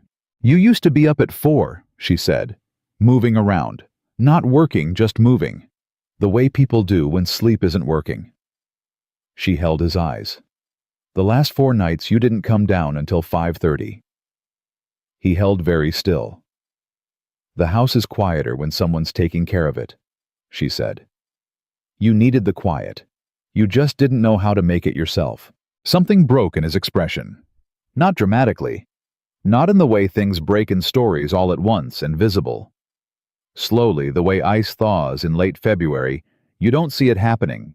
You just look up one day and realize the surface is different. He stood up. He moved to the window, his back to her, and stood there for a moment. My daughter's name was Clara, he said. She was 4 months and 11 days old. Hannah didn't move. She didn't speak. She understood that this was not the moment for a response. It was the moment for witness, for letting him say the thing that had been sitting in that closed nursery door for 3 years. She looked like Margaret, he said. But she had my hands. Wide across the palm fingers, too short for the hand. Margaret used to hold one of her hands up next to mine and say, "There it is identical, this poor child." She was laughing when she said it. He stopped. That's the last time I heard her laugh. 3 weeks before the fever. The kitchen was absolutely still. I haven't said her name out loud, he said. Clara, in 2 years. He turned around. His face was not broken. It was just open. All the containment still present, all the architecture of the man still standing, but something behind it was visible for the first time. I don't know why I'm telling you this.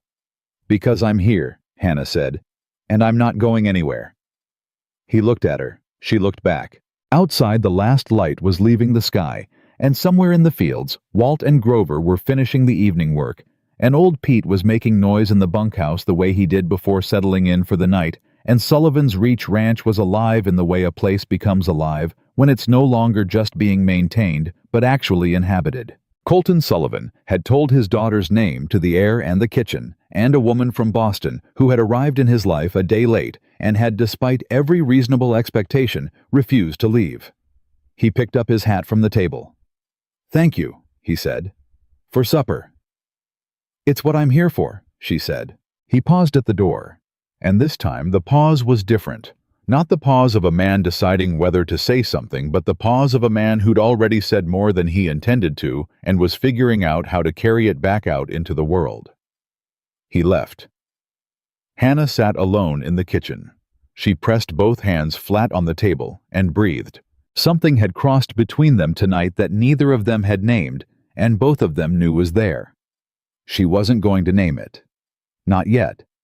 It was too new and too serious, and too tangled up in grief and distance, and the particular fragility of two people who had both learned that the things you counted on could disappear without warning. But it was there. She cleared the table. She washed the cups. She checked the stove. She picked up the letter from Whitmore and Associates and held it in her hands for a moment, thinking about the Fitch house on Marlborough Street and the life that letter was offering to put back in front of her. Then she set it on the shelf where she kept the ranch accounts. It could wait until morning. Right now, she was at Sullivan's Reach, and Sullivan's Reach was not finished needing her yet. She wrote to Whitmore and Associates on Friday morning. Not to claim the estate. Not yet. She wrote to acknowledge receipt of the letter, to confirm she was alive and located and aware of the probate proceedings, and to request a full accounting of the estate's assets and liabilities before she made any decision about representation or presence. She wrote it the way she wrote everything that mattered, precisely, without excess, with the specific clarity of someone who had learned that vague language was how other people got to make your decisions for you. She gave the letter to Reverend Morrison on Sunday when she rode into town, because Morrison made the postal run to Pueblo every Monday, and it would get there faster than waiting for the regular mail rider. Morrison took the letter and looked at her with the careful expression he'd had when he'd delivered the news. "You're not going back," he said. It wasn't quite an accusation. "I'm getting information," she said. "There's a difference." "Is there?" "There is," she said. "Going back means I've decided. Getting information means I'm being careful." She held his gaze. "I've made decisions based on incomplete information before, Reverend. I came 3,000 miles on the strength of 11 letters and an advertisement. I'd like to understand what I'm choosing between before I choose." Morrison nodded slowly. "And Mr. Sullivan, is he part of what you're choosing between?" She looked at him with the flat patience of a woman who had no intention of discussing that particular question with a man who'd known Colton Sullivan for 20 years and would repeat every word of her answer back to him in the course of normal pastoral concern. "Good morning, Reverend," she said pleasantly. She rode back to the ranch. The Sunday she'd negotiated was hers, but she didn't spend it in town the way Sarah had assumed she would. She spent the morning with Sarah, yes, coffee and conversation, and the specific comfort of a woman who didn't require her to perform or explain herself. But by early afternoon she was back on the road toward Sullivan's Reach, and instead of going to the house, she turned off toward the lower pasture, following the direction Walt had pointed one morning when she'd asked about James Blackwell's property. The Blackwell Ranch was a mile east of Sullivan's land. The boundary was marked by a line of fence posts, some original, some replaced at different times.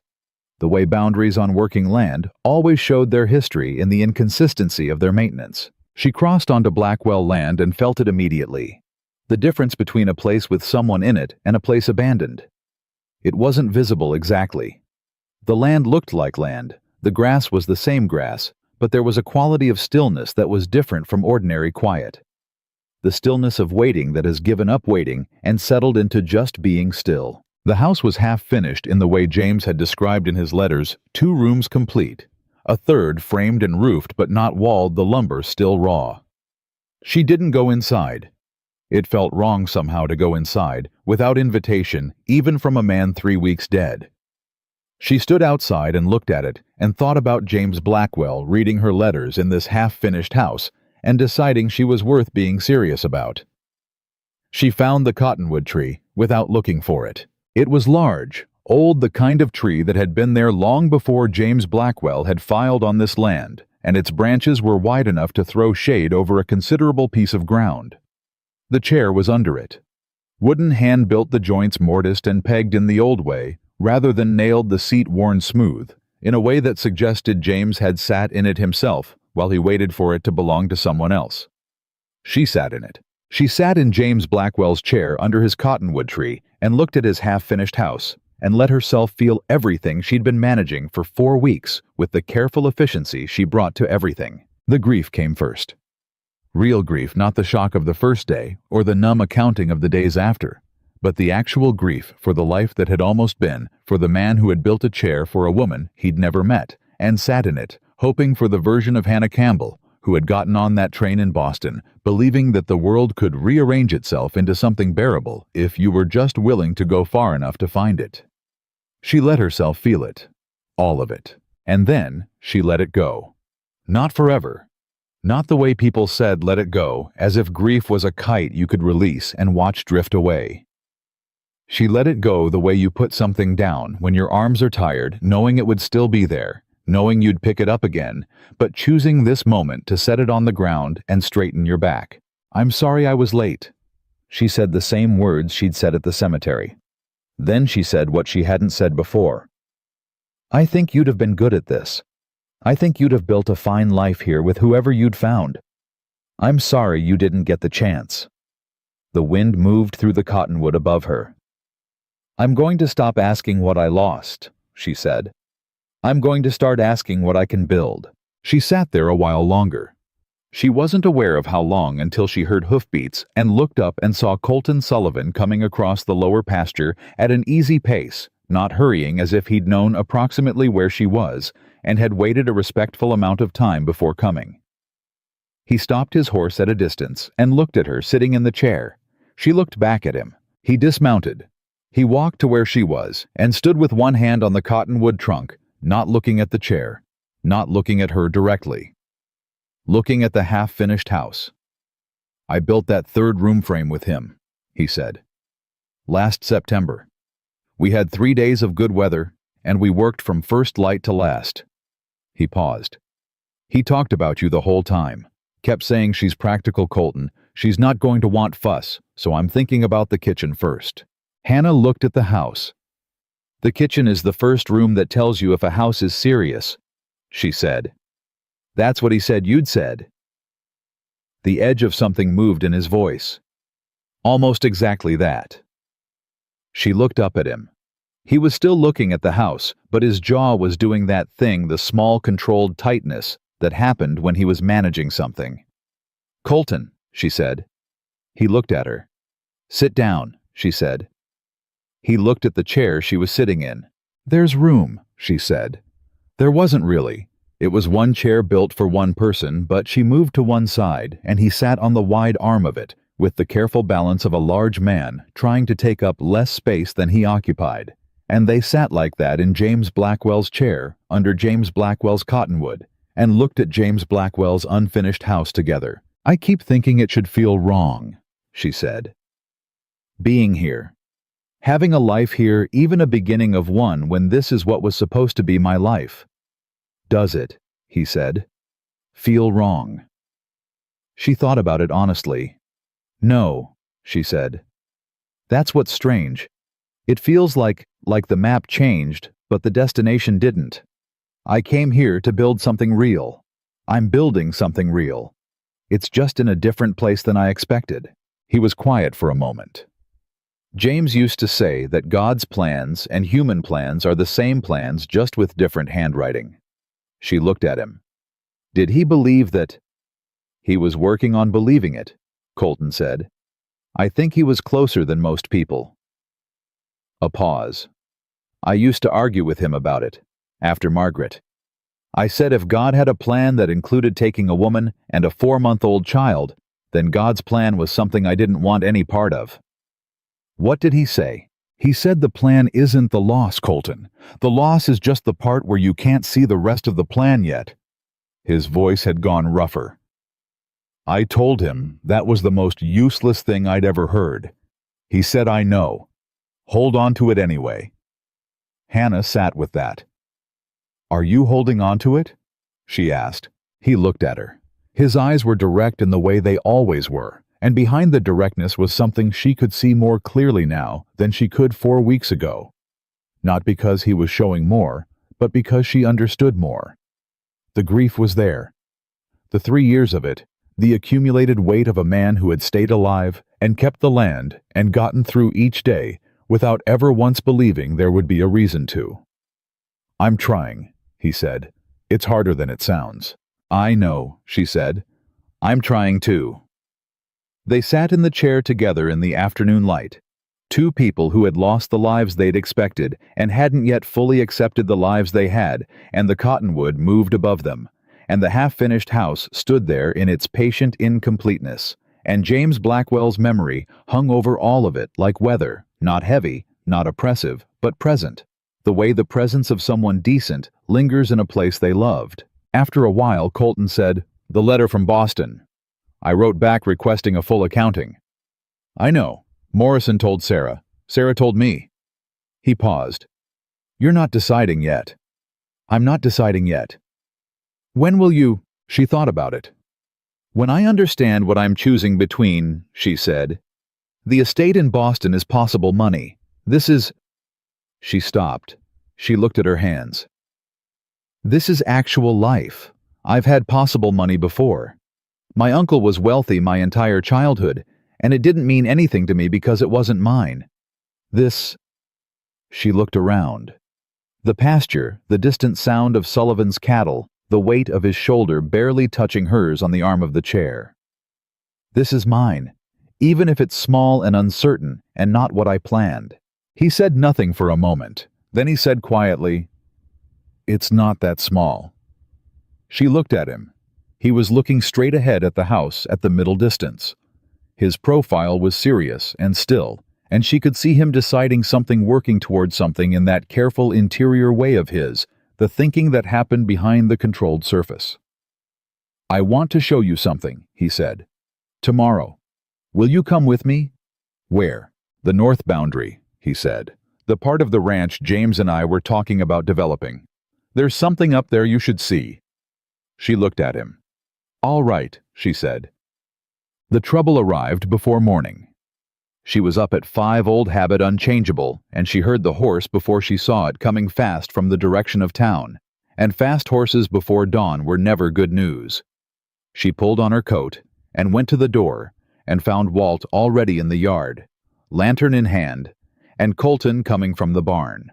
The rider was young, one of the Hendricks boys from town, barely 17, breathing hard. "Mr. Sullivan," he said. "Mr. Brennan sent me.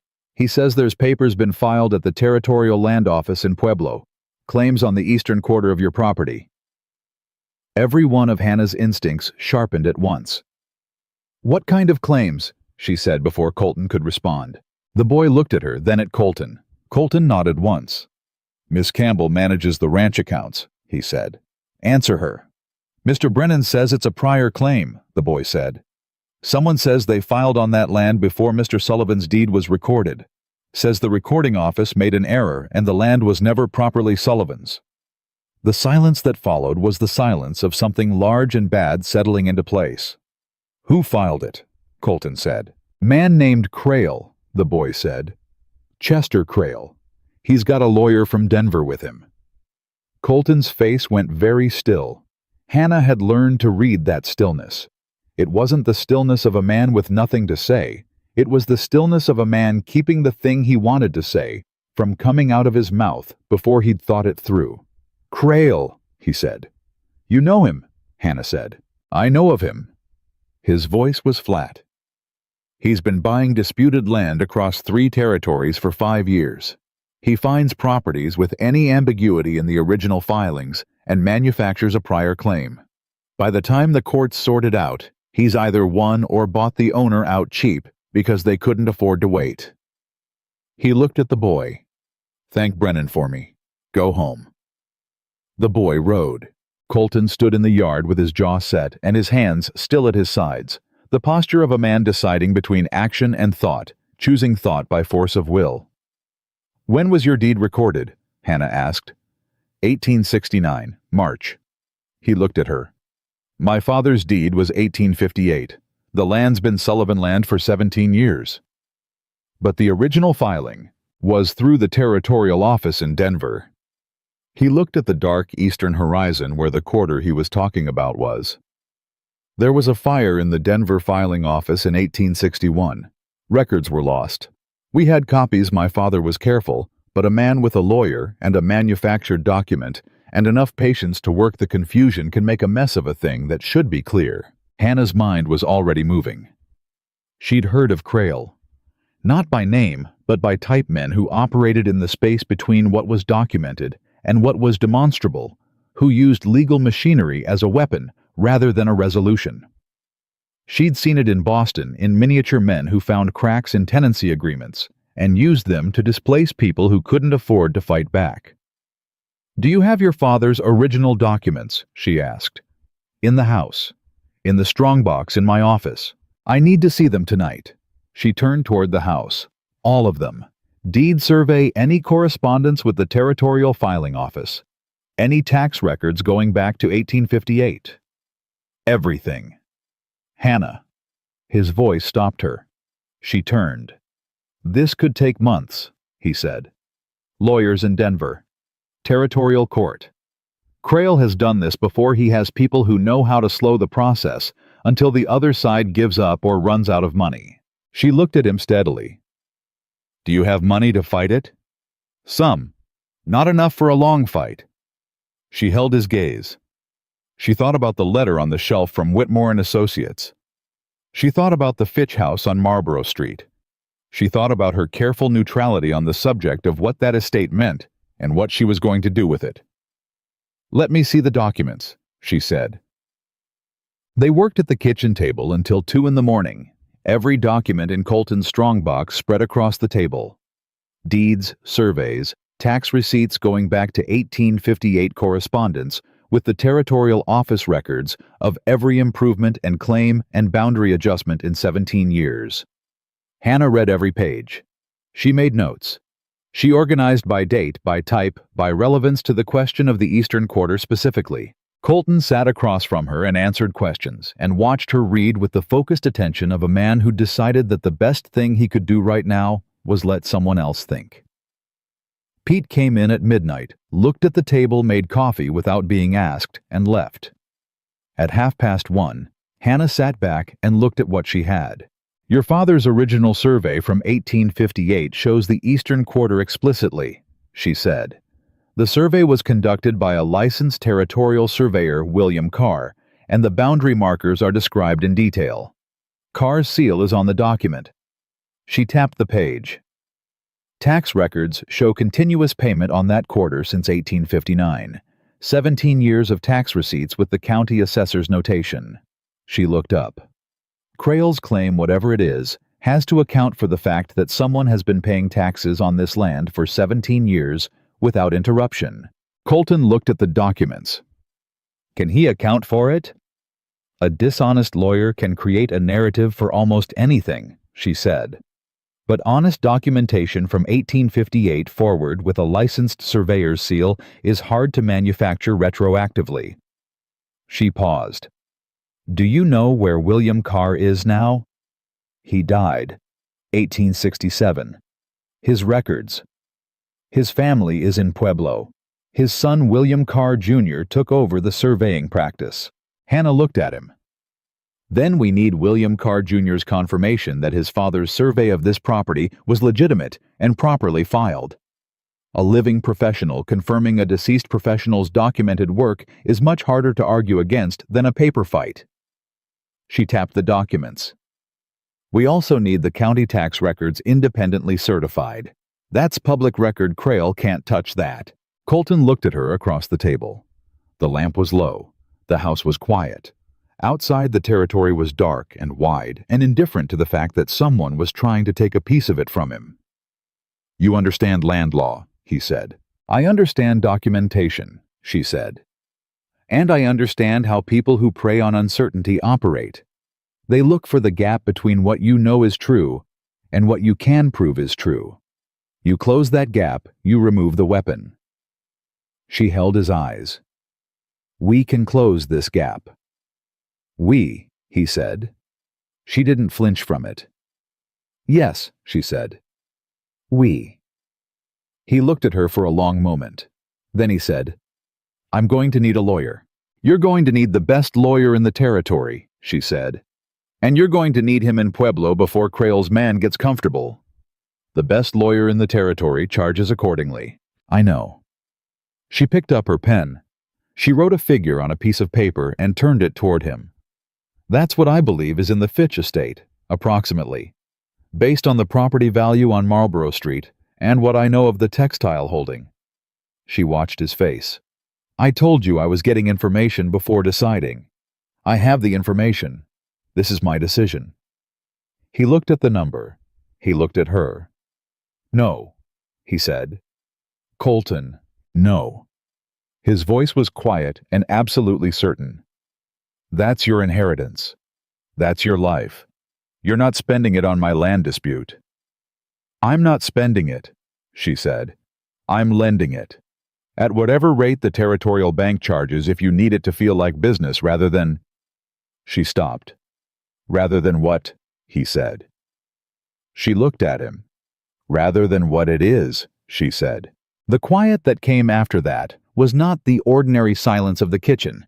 It was the specific silence of two people who had been circling something for 4 weeks and had just gotten close enough to see it clearly.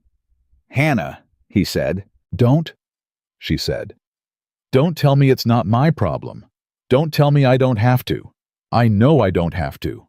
I know all the reasons this could go badly, and all the ways this is more complicated than a business transaction, and all the things that are unsaid between us that make this feel like something it might be too early to say out loud." She kept her voice steady. "I also know that this ranch is worth fighting for. That you are worth fighting for. And I know that I have the means to help, and choosing not to use them, because the situation is complicated, would be the most cowardly thing I've ever done, and I've spent my whole life refusing to be a coward." He looked at her. She looked back. "One condition," she said. "I go to Pueblo with you. I've read every document on this table. I know this case better than any lawyer who hasn't read them will for the first week. You need someone in that room who knows the documents." She held his gaze. "Take me." He was quiet for a long time. Then he said, "When?" "Day after tomorrow," she said. "Tomorrow we get the documents organized and make copies. The day after we ride." He nodded. Once, slowly. The nod of a man who'd decided something serious and wasn't going to undecide it. "Thank you," he said. It came out rough. The way real gratitude comes out, not polished, not performed, just scraped up from somewhere underneath. "Don't thank me," she said. "Win." They reached Pueblo 2 days later, and the lawyer's name was Edmund Holt. Holt was 53, built like a man who'd once been substantial and had spent 20 years of hard law gradually burning off everything that wasn't necessary, and he had the specific quality of attention that separated good lawyers from great ones. He listened to everything before he said anything, and what he said, when he finally said, it was always directly about what he'd heard, and never about what he'd assumed before walking in. He listened to Colton. He listened to Hannah. He read every document she laid on his desk in the order she'd organized them, and when he was done, he looked at Hannah with an expression that was partly professional assessment and partly something more personal. "You organized these," he said. "Yes," she said. "You understand what you've built here. I understand what needs to be demonstrated and what the existing documentation supports." He looked at Colton. "Where did you find her?" "She arrived on the train," Colton said with a straightness that might have been humor if you knew what to listen for. Holt looked back at Hannah. "The Carr survey is your anchor," he said.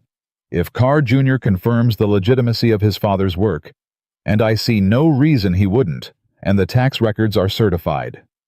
Crail's claim collapses unless he can produce an original document predating 1858 with a legitimate territorial seal." He tapped the stack. "He can't, because there isn't one. I've seen Crail's work before. He manufactures confusion, not documents. Real documents are too risky, they can be authenticated." He leaned back.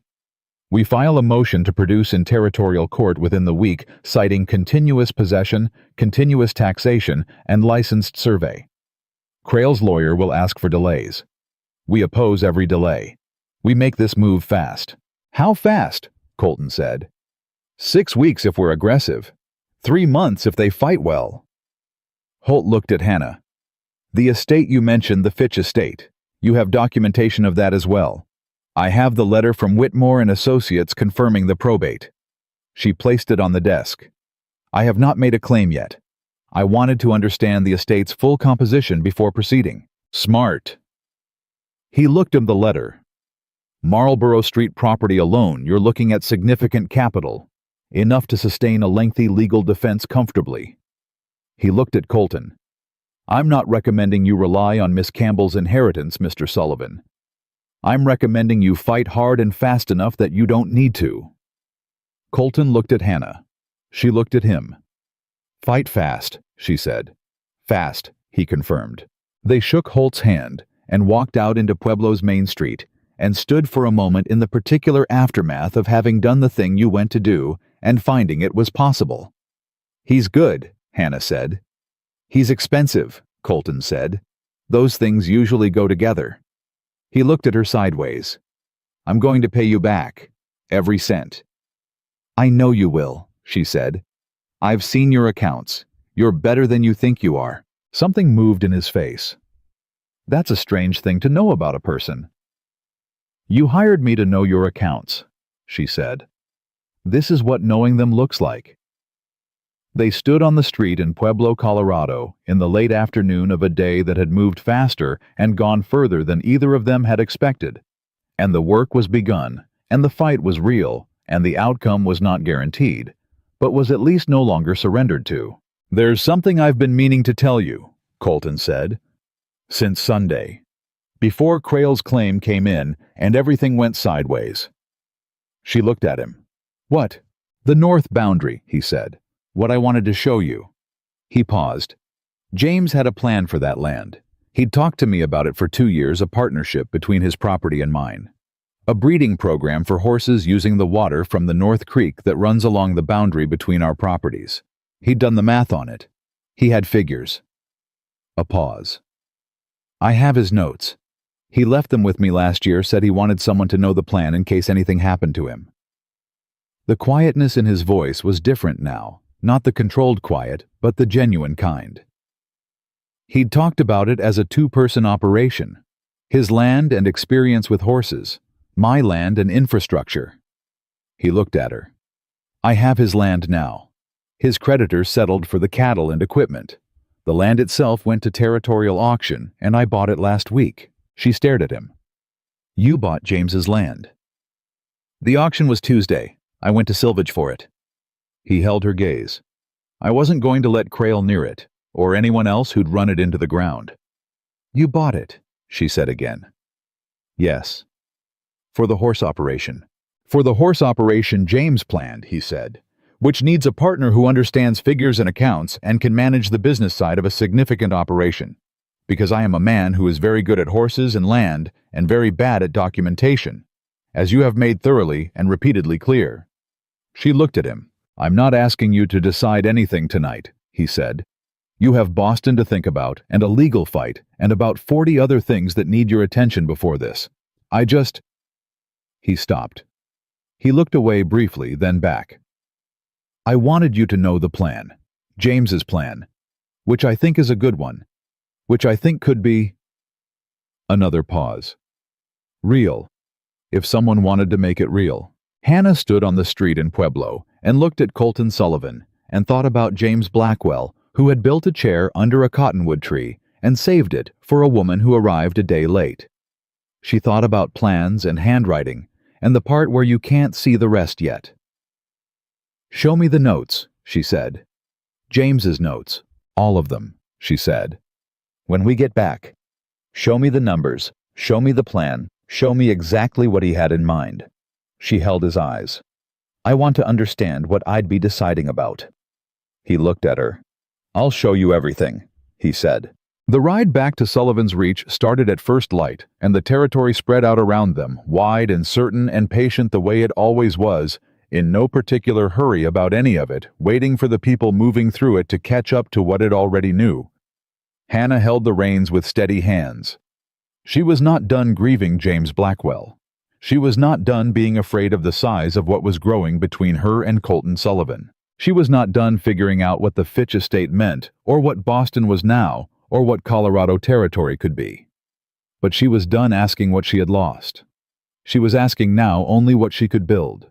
And for the first time since she'd stepped off the train at Silvage Station, with $17 and a trunk and a dead man's letters, the answer felt like it might be something worth the asking. James Blackwell's notes were written in pencil on 6 pages of survey paper, the kind you bought at the general store in large sheets and folded down to working size. The handwriting was different from his letters, faster, less considered the handwriting of a man thinking out loud rather than composing for an audience. Numbers in the margins. Arrows connecting ideas. A rough sketch of the North Creek boundary that was more gesture than map, but communicated exactly what it needed to. Hannah read every page at the kitchen table that first evening, back from Pueblo Colton. Across from her, the lamp turned up, neither of them speaking while she read. When she finished, she set the pages down and looked at them in silence for a moment. He knew what he was doing, she said. He always did, Colton said. He just needed the land and the partner. The breeding program uses the creek as the natural boundary between the 2 properties. Horses from your stock pasture on his land where the grass is better shared infrastructure cost. He's got the expense projections for the first 3 years broken down by quarter. She looked up. These are good numbers. Conservative in the right places, realistic about the hard parts. He talked to me about it for 2 years, Colton said. I kept saying we needed more capital before we started. He kept saying the longer we waited, the more the opportunity cost would add up. A pause. He was right. I was being careful past the point where careful was useful. Hannah looked at the notes again. The Fitch estate could capitalize the first year without touching your operating funds, she said. If the accounting from Whitmore and Associates confirms what I think the estate is worth, we'd have room to build the infrastructure, acquire the initial breeding stock, and carry the operation through the first winter without pressure. Colton looked at her steadily. You said we. She met his eyes. I noticed. Hannah, don't make it complicated yet, she said. Let me tell you what I'm thinking, and then you can say whatever you're going to say. She put her hands flat on the table. I came here to build a life. That's what I came for, not James specifically, not Colorado specifically, but the building. The chance to make something real that belonged to me. Boston has money waiting for me. Money I didn't earn and didn't expect, and that arrived because an old man changed his mind at the end of his life for reasons I'll never fully understand. She looked at the penciled notes. But money without purpose is just weight. James knew what this land could do. You know how to work it. I know how to run the numbers and manage the business and make sure it doesn't fall through the cracks the way things fall through the cracks when no one is watching. She looked up at him. That's a partnership, she said. A real one. The kind James was looking for. The kind I came here to find, even if I didn't know the shape of it yet. Colton was quiet for a long moment. The kind of quiet that had weight in it, the kind that was doing work rather than avoiding it. The Crail situation isn't resolved, he said finally. No, but Holt is moving fast and the documents are solid. We'll know more in 3 weeks. You could still lose the stake if it goes long. I know the risk, she said. I'm taking it anyway. Why? His voice was low, genuinely asking, not challenging, not pushing, asking the way someone asks when they need to hear the reason said out loud in order to believe it. She looked at him across the table. Because this is the first thing in my life that felt worth the risk, she said. And I'm done choosing safe when safe just means a slower kind of nothing. The lamp flickered once. Outside, the ranch was quiet. The deep quiet of late evening. The animals settled the hands in the bunkhouse, the territory doing what it always did. Continuing vast and patient and indifferent to the small, urgent dramas of the people living in it. Colton reached across the table and picked up James's notes. He looked at them for a moment. Then he set them back down, squared with the edge of the table, and looked at Hannah. All right, he said. All right meaning yes, he said. The partnership, James's plan, all of it. He held her gaze. But I need you to understand something first. Tell me.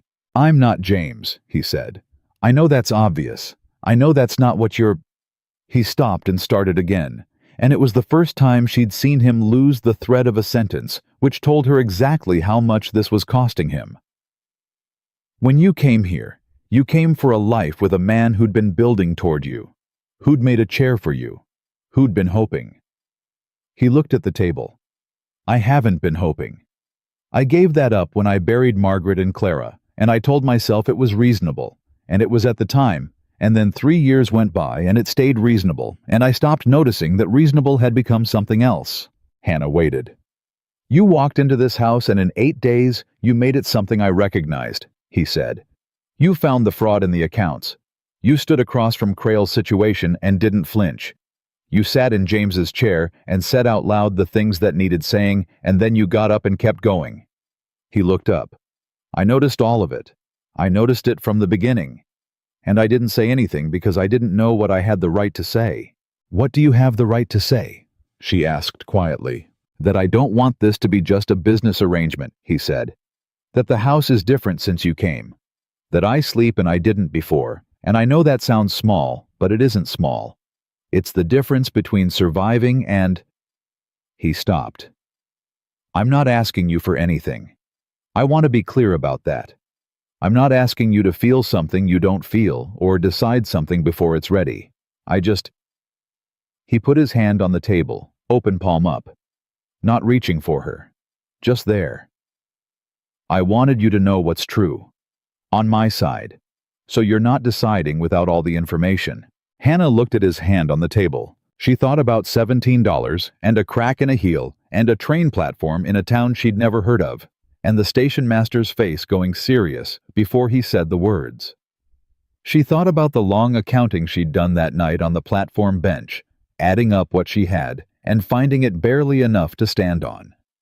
She thought about every calculation she'd run in the months since the constant arithmetic of a woman who'd learned to count everything, because everything had always been scarce. She put her hand over his. I know what's true on my side too, she said. I've known for a while. I just wasn't going to say it before you did.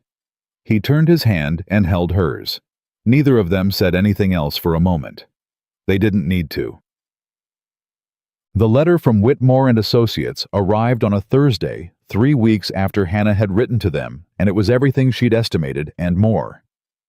The Fitch estate was valued at $12,000, the Marlborough Street property, a 1/3 stake in the textile company, and a savings account at the First Bank of Boston that Daniel Fitch had apparently been adding to quietly for 30 years, while telling everyone he knew that he had no use for money beyond necessity. Sarah read the letter over Hannah's shoulder and said, "Good Lord." "Yes," Hannah said. "What are you going to do?" Hannah looked at the letter. She thought about Marlborough Street, the 4-story house she'd been turned away from at 14, the door that had closed in her father's face. She thought about what it had meant then and what it meant now and the strange, unnavigable distance between those two things. "Sell the house," she said. "Keep the textile stake. If the company is sound, I'll need Whitmore to send me the full accounts for the last 5 years before I decide that, and transfer the bank savings to Colorado Territorial Bank." She folded the letter. "This isn't Boston money anymore. It's ranch money." Sarah looked at her. "You're sure?" "I've been sure for 2 weeks," Hannah said. "I was just waiting for the number to confirm it." Sarah sat down across from her at the boarding house kitchen table, the table where they'd first mapped out Hannah's options 6 weeks ago, when Hannah had had $17 and no plan, and looked at her with the expression that meant she was about to say something that mattered. "He's different," she said. Hannah looked at her. "Colton, since you've been at the ranch. He came in last Friday for supper and he talked Hannah. Not just answers he talked. He asked me about the Hendricks boys' apprenticeship at the blacksmith shop. He remembered that I'd mentioned the boarding house roof needed attention and asked if I'd found someone to fix it." Sarah's eyes were careful and warm at the same time. "He hadn't asked me a question about my life in 2 years. Hannah held her sister's eyes because that was what Sarah felt like now, or something close enough to the word that the difference didn't matter. "He told me Clara's name," Hannah said quietly. Sarah went still. "A few weeks ago," Hannah said, "in the kitchen. He just said it. He told me what she looked like." She looked at the folded letter in her hands. He hadn't said it in 2 years. Sarah pressed her lips together. Her eyes went bright for a moment, and she looked at the wall and then back, and when she spoke, her voice was steady, but only just.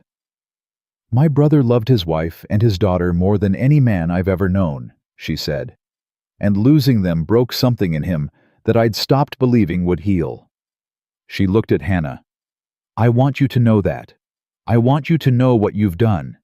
Even if nothing else ever happens, even if it stays exactly what it is right now, you gave him his daughter's name back. That's not a small thing." "No," Hannah said, "it isn't." They sat together at the table for a moment, the two of them, in the quiet that holds between women who understand each other past the need for full sentences. Then Hannah stood up and said, "I need to write to Whitmore."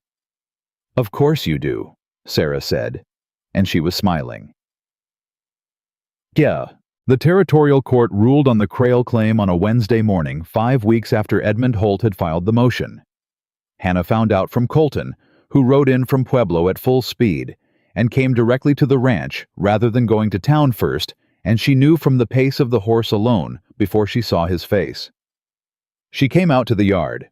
He swung down from the saddle and looked at her and said, "Dismissed." She closed her eyes for 1 second. 1 full second feeling the word land. Then she opened them. The survey. Carr Jr. testified in person. His father's original field notes were in the family archive cleaner than anything we'd hoped for. Every boundary marker described in 1858 confirmed by the notes. He was still breathing from the ride, still carrying the energy of it. The judge dismissed Crail's claim with prejudice. Means he can't refile on the same ground. With prejudice, she said. Holt pushed for that. Holt pushed for everything. He looked at her. The judge asked who had organized the documentary evidence. Holt said his client's business manager. The judge said whoever it was should have been a lawyer. Hannah looked at him. "I told Holt to write that down," Colton said. She laughed. It came out startled and genuine, the laugh of a woman who hadn't expected to laugh this morning and found she couldn't help it. And Colton Sullivan stood in the yard of Sullivan's Reach and watched her laugh, and the expression on his face was something she'd never seen there before, and recognized immediately the open, unguarded look of a man who was not managing himself at all, who had let something through the containment completely, without intending to. He was happy, just happy, plainly, visibly, without qualification. She looked at him and felt the full weight of it, how long it had been since that face had looked like that, how much it had cost him to get here, how far both of them had traveled to be standing in this yard on this morning. "We won," he said, quietly, like he needed to hear it said. "We won," she said. He crossed the yard in 3 steps and put his arms around her, and she put her arms around him, and they stood like that in the yard of Sullivan's Reach Ranch, while Walt and Grover pretended to be extremely interested in something happening in the far corner of the corral, and old Pete watched from the kitchen window and went back to his coffee with the expression of a man who had been waiting for something for a long time and had just seen it arrive. The full partnership agreement was drawn up by Edmund Holt 3 days later. It was 4 pages carefully worded and established the Sullivan-Campbell horse breeding operation as a joint enterprise on the combined properties of Sullivan's Reach and the former Blackwell land, with shared capital, shared management, and equal decision-making authority on all matters relating to operation and development. Hannah read every line. She made 2 changes, small ones clarifying language on the capital repayment schedule, and then she signed it. Colton signed it. Holt witnessed it. "Congratulations," Holt said. "This is a sound business structure. You'll do well." "We intend to," Hannah said. Colton said nothing. He was looking at the signed page with the expression of a man who was doing interior accounting of his own, not financial, but the other kind. The kind where you take stock of how a day compares to what you expected of it when you woke up. In the wagon on the way back to the ranch, he said, "James would have liked this." "He planned it," Hannah said. "We're just doing the work." "He planned the business part," Colton said. "He didn't plan—" He paused. He looked at the road ahead. "He didn't plan you staying. He didn't plan what staying would look like." Hannah held the reins. "No," she said. "That part was unplanned." "Is it all right?" he said, quietly. "That it went this way instead of the way he intended?" She thought about it honestly. She owed James Blackwell that the honest thought rather than the comfortable one. She thought about the chair under the cottonwood. She thought about the plan. Isn't the loss, Colton? The loss is just the part where you can't see the rest of the plan yet. She thought about a man who had been hoping, right up until the moment he ran out of time, and whether that hope had known something she hadn't. "I think he'd understand it," she said. "I think a man who built a chair for a woman he'd never met and fixed the leg so it was level and sat in it. I think that man understood that the hoping was the thing. Not the specific outcome, the hoping." She looked at Colton. "And I think if he could see this, the land being used, the plan going forward, She stopped. "I think he'd say the plan worked, just with different handwriting." Colton looked at her. Then he reached across and took her hand from the reins and held it, and drove the rest of the way to Sullivan's Reach one-handed, and Hannah let him. The trouble came, as trouble at its worst always does, from a direction nobody was watching. Gerald Fitch, the administrator of Daniel Fitch's estate.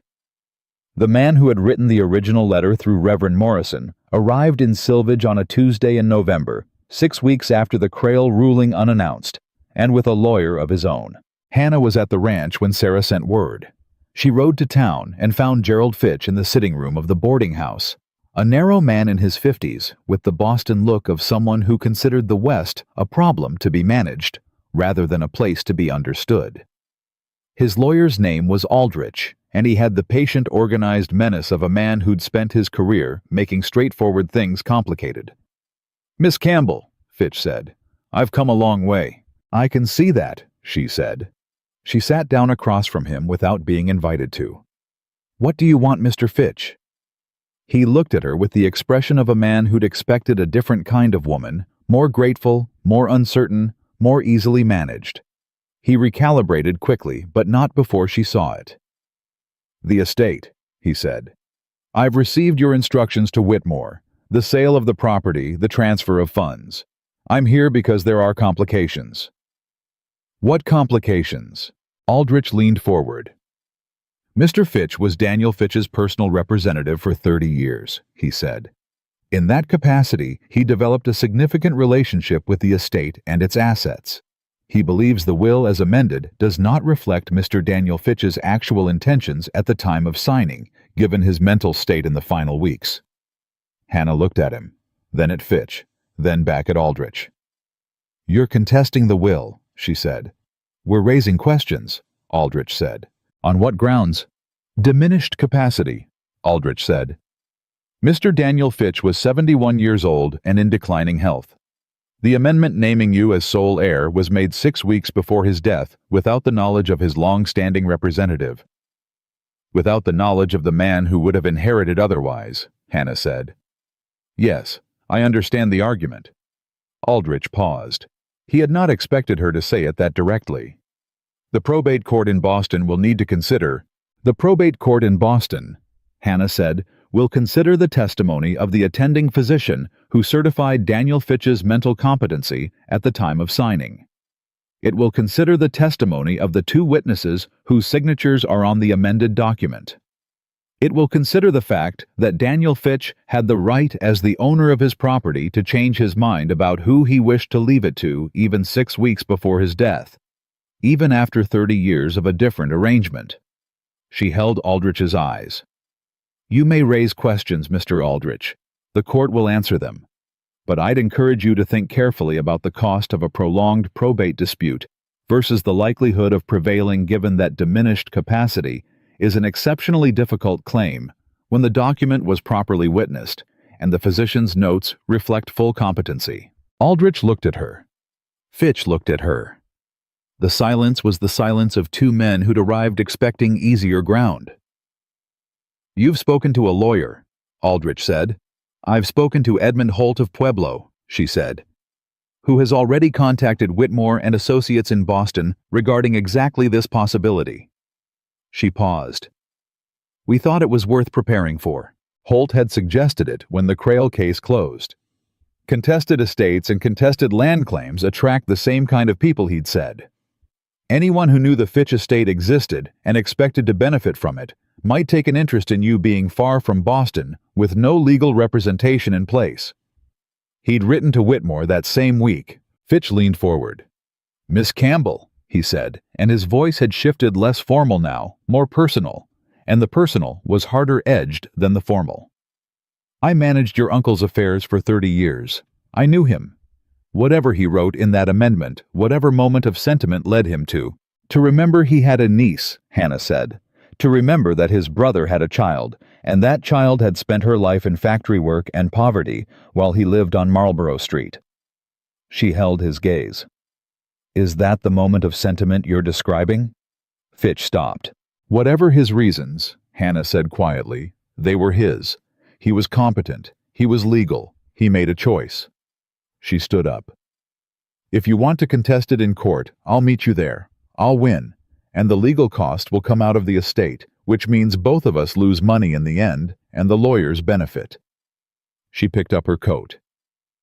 "Or, you could go back to Boston, withdraw the challenge, complete the probate as filed, and receive the representative's fee you were already entitled to under the original estate terms, which Whitmore has confirmed is not insignificant." Another silence. "Think about it," she said. "Let Whitmore know your decision. I'll be here." She walked out. She got halfway down the street before her knees informed her that the steadiness she'd maintained in there had cost something, and she stopped and put one hand on the wall of the general store and breathed for a moment. Colton was there. She hadn't seen him arrive. He'd ridden in after Sarah's message, same as Hannah had, and he'd waited outside because he understood instinctively that walking in would have shifted the dynamic in a direction that didn't help her. He'd waited outside, and now he was standing a few feet away, with his hat in his hands and his eyes on her face. "You all right?" he said. "Yes." She straightened. "He'll fold. He's calculating right now whether a Boston court fight against a prepared defense is worth the fee he'd win, and it isn't, and he knows it." She looked at Colton.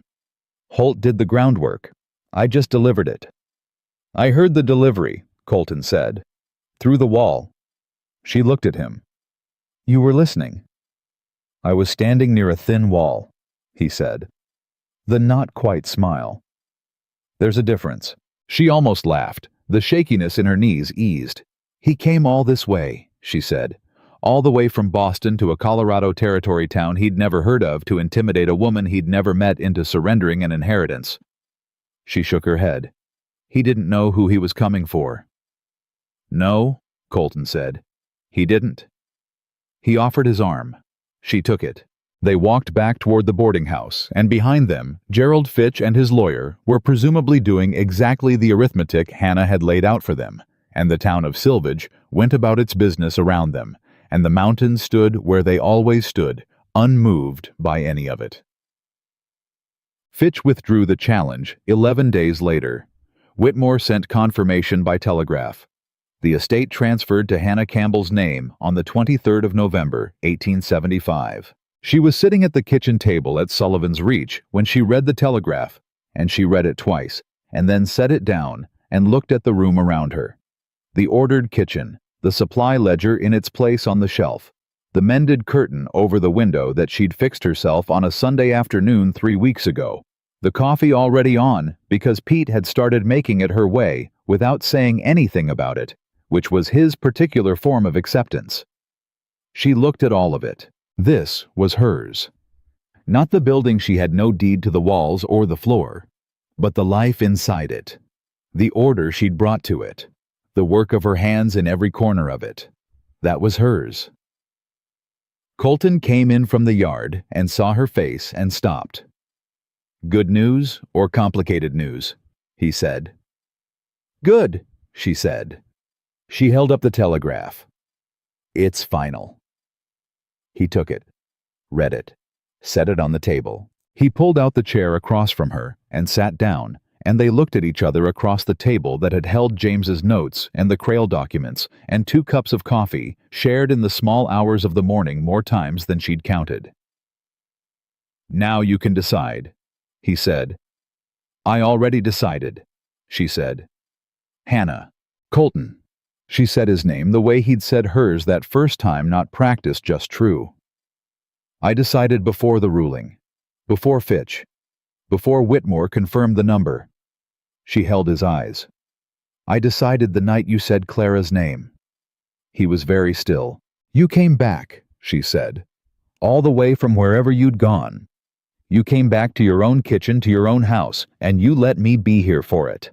That's not a small thing." She put her hands on the table. "I'm not leaving Colton. I'm not going back to Boston. I'm not choosing the estate over this.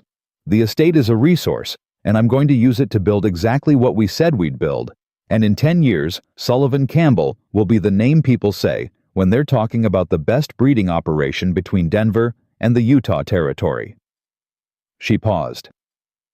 "That's not hope. That's a plan. He looked at her for a long moment. The lamp was between them, and his face was clear in it. All the architecture of the controlled man still present, all the containment he'd built over 3 years still there. But the thing behind it was fully visible now, and had been since the day in the yard, and they both knew it. "I need to ask you something," he said. "Ask. Not about the business," he said. "Not about the estate, or the operation, or the plan." He held her gaze. "About what comes after the plan. The part that isn't in the agreement Holt drew up." She waited. "I don't know how to be—" He stopped. Started again. "I was a husband. I was a good one, I think. I know how to do that. But that was a different life and a different person. And what I'm—" He put both hands on the table. "What I'm asking is whether you'd be willing to find out if this could be that. Not right now. Not tomorrow. But the direction of it. Whether the direction is—" "Yes," she said. He stopped. "Yes," she said again. "That's the direction." He let out a breath. It was long and slow and came from somewhere deep. The breath of a man releasing something he'd been holding for a very long time. "I don't want to be careful past the point where careful is useful," she said. "You said that to me or something like it. About the horse operation. About James's plan." She looked at him. "It applies to this too." "I said it about waiting too long," he said. "I said I'd been careful past the point of useful." "Yes," she said. "You had."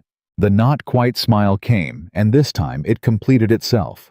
A real smile, full and unguarded, the smile of a man who'd given up managing his expression and found it was all right on the other side of it. It changed his face entirely. Made him look younger. Made him look like the man Sarah said he'd been before, the one who was actually in the room you were standing in. He reached across the table. She took his hand. Outside, the November territory was cold and clear, and the cattle were settled in the near pasture, and Walt and Grover had finished the evening work, and old Pete had his supper on, and was making enough noise about it to give everyone warning, and Sullivan's Reach Ranch was alive in every room and corner and creak of its floors, in a way it had not been alive for 3 years. They were married in the Silvage Church on the 15th of December, 1875, by Reverend Morrison, who had delivered the news that started everything, and seemed to feel a personal investment in seeing it end well. Sarah stood beside Hannah. Grover and Walt stood beside Colton, both of them wearing their good shirts and the expressions of men who had dressed carefully and were hoping no one would remark on it. Old Pete sat in the front pew and did not cry, and anyone who said otherwise was mistaken. The church was full. Silvage was not a large town, but it was a town that showed up for things that mattered, and somehow, through the specific alchemy of small communities, where everyone knows everything and most of them are rooting for the parts that go right. The news had gotten out and people had come. Ed Hendricks from the general store. Doc Halverson, who had never treated Hannah for anything but showed up anyway. The Hendricks boy who had ridden to the ranch in the dark with news of Crail's claim. 6 families from the surrounding properties. And at the back of the church, quiet and unobtrusive, a chair had been left. Hannah noticed it when she walked in. She stopped for just a moment, a breath's worth of stopping, and then she walked forward. She knew whose chair it was. Not literally. It was one of the church's chairs turned at a slight angle to the pew, positioned as if someone had just gotten up from it and might be back. She knew Colton had asked for it to be placed there because Colton was a man who did not forget what mattered and did not perform what was private. And leaving a chair was both quiet and complete. James Blackwell had saved a chair for a woman who arrived a day late. She had arrived in a different life than the one she'd come for. The chair at the back of the church said he knew, he understood. The hoping was always the right instinct, even when the specific plan changed. Morrison said the words, and Colton said his, and Hannah said hers. Clear and certain and without hesitation, because she was done being uncertain about the things that were true. And when it was done, Colton looked at her with those direct dark eyes, and for once didn't manage what was in them at all. "You arrived just when I needed you," he said, quietly, just for her. She put her hand against his face. "I know," she said. "So did you." By the spring of 1876, the first breeding season of the Sullivan-Campbell operation had produced 11 foals. 7 of them, the quarter-horse cross that James's notes had projected, would command the best prices across the territory. The supply ledger was immaculate. The accounts were clean. The North Creek boundary between the two properties had become the operational heart of something real and growing and built to last. Pete still ran the kitchen and still refused to renegotiate jurisdiction, and nobody asked him to. Walton Grover had hired on a third hand a young man from New Mexico who was good with the horses and took his boots off at the door without being told, which Hannah considered a point in his favor from the first day. Sarah came to supper every Sunday, and on the first warm evening of April, when the day's work was done and the ranch had settled into its evening sounds, Colton Sullivan brought a chair out from the house, a new one made during the winter months with the same mortise and peg joinery as James's chair. The seat shaped wide and the legs cut level on the first try, and set it beside the one he'd already carried out under the cottonwood tree at the east end of the property line. Hannah came out and stood looking at the two chairs. "Level," she said. "Checked twice," he said. She sat. He sat. The territory spread out around them in the particular gold of a Colorado April evening, wide and patient, and still the mountains in the distance exactly where they'd always been, and the ranch alive behind them, and the work real and the life real, and the two of them in it together. She had come 3,000 miles to a dead man's promise, and found something better than the promise, the thing the promise had been pointing toward all along. She had arrived a day late. She had arrived exactly on time, and in that chair beside the man who had waited without knowing he was waiting on the land they had fought for and built on and made into something that would stand.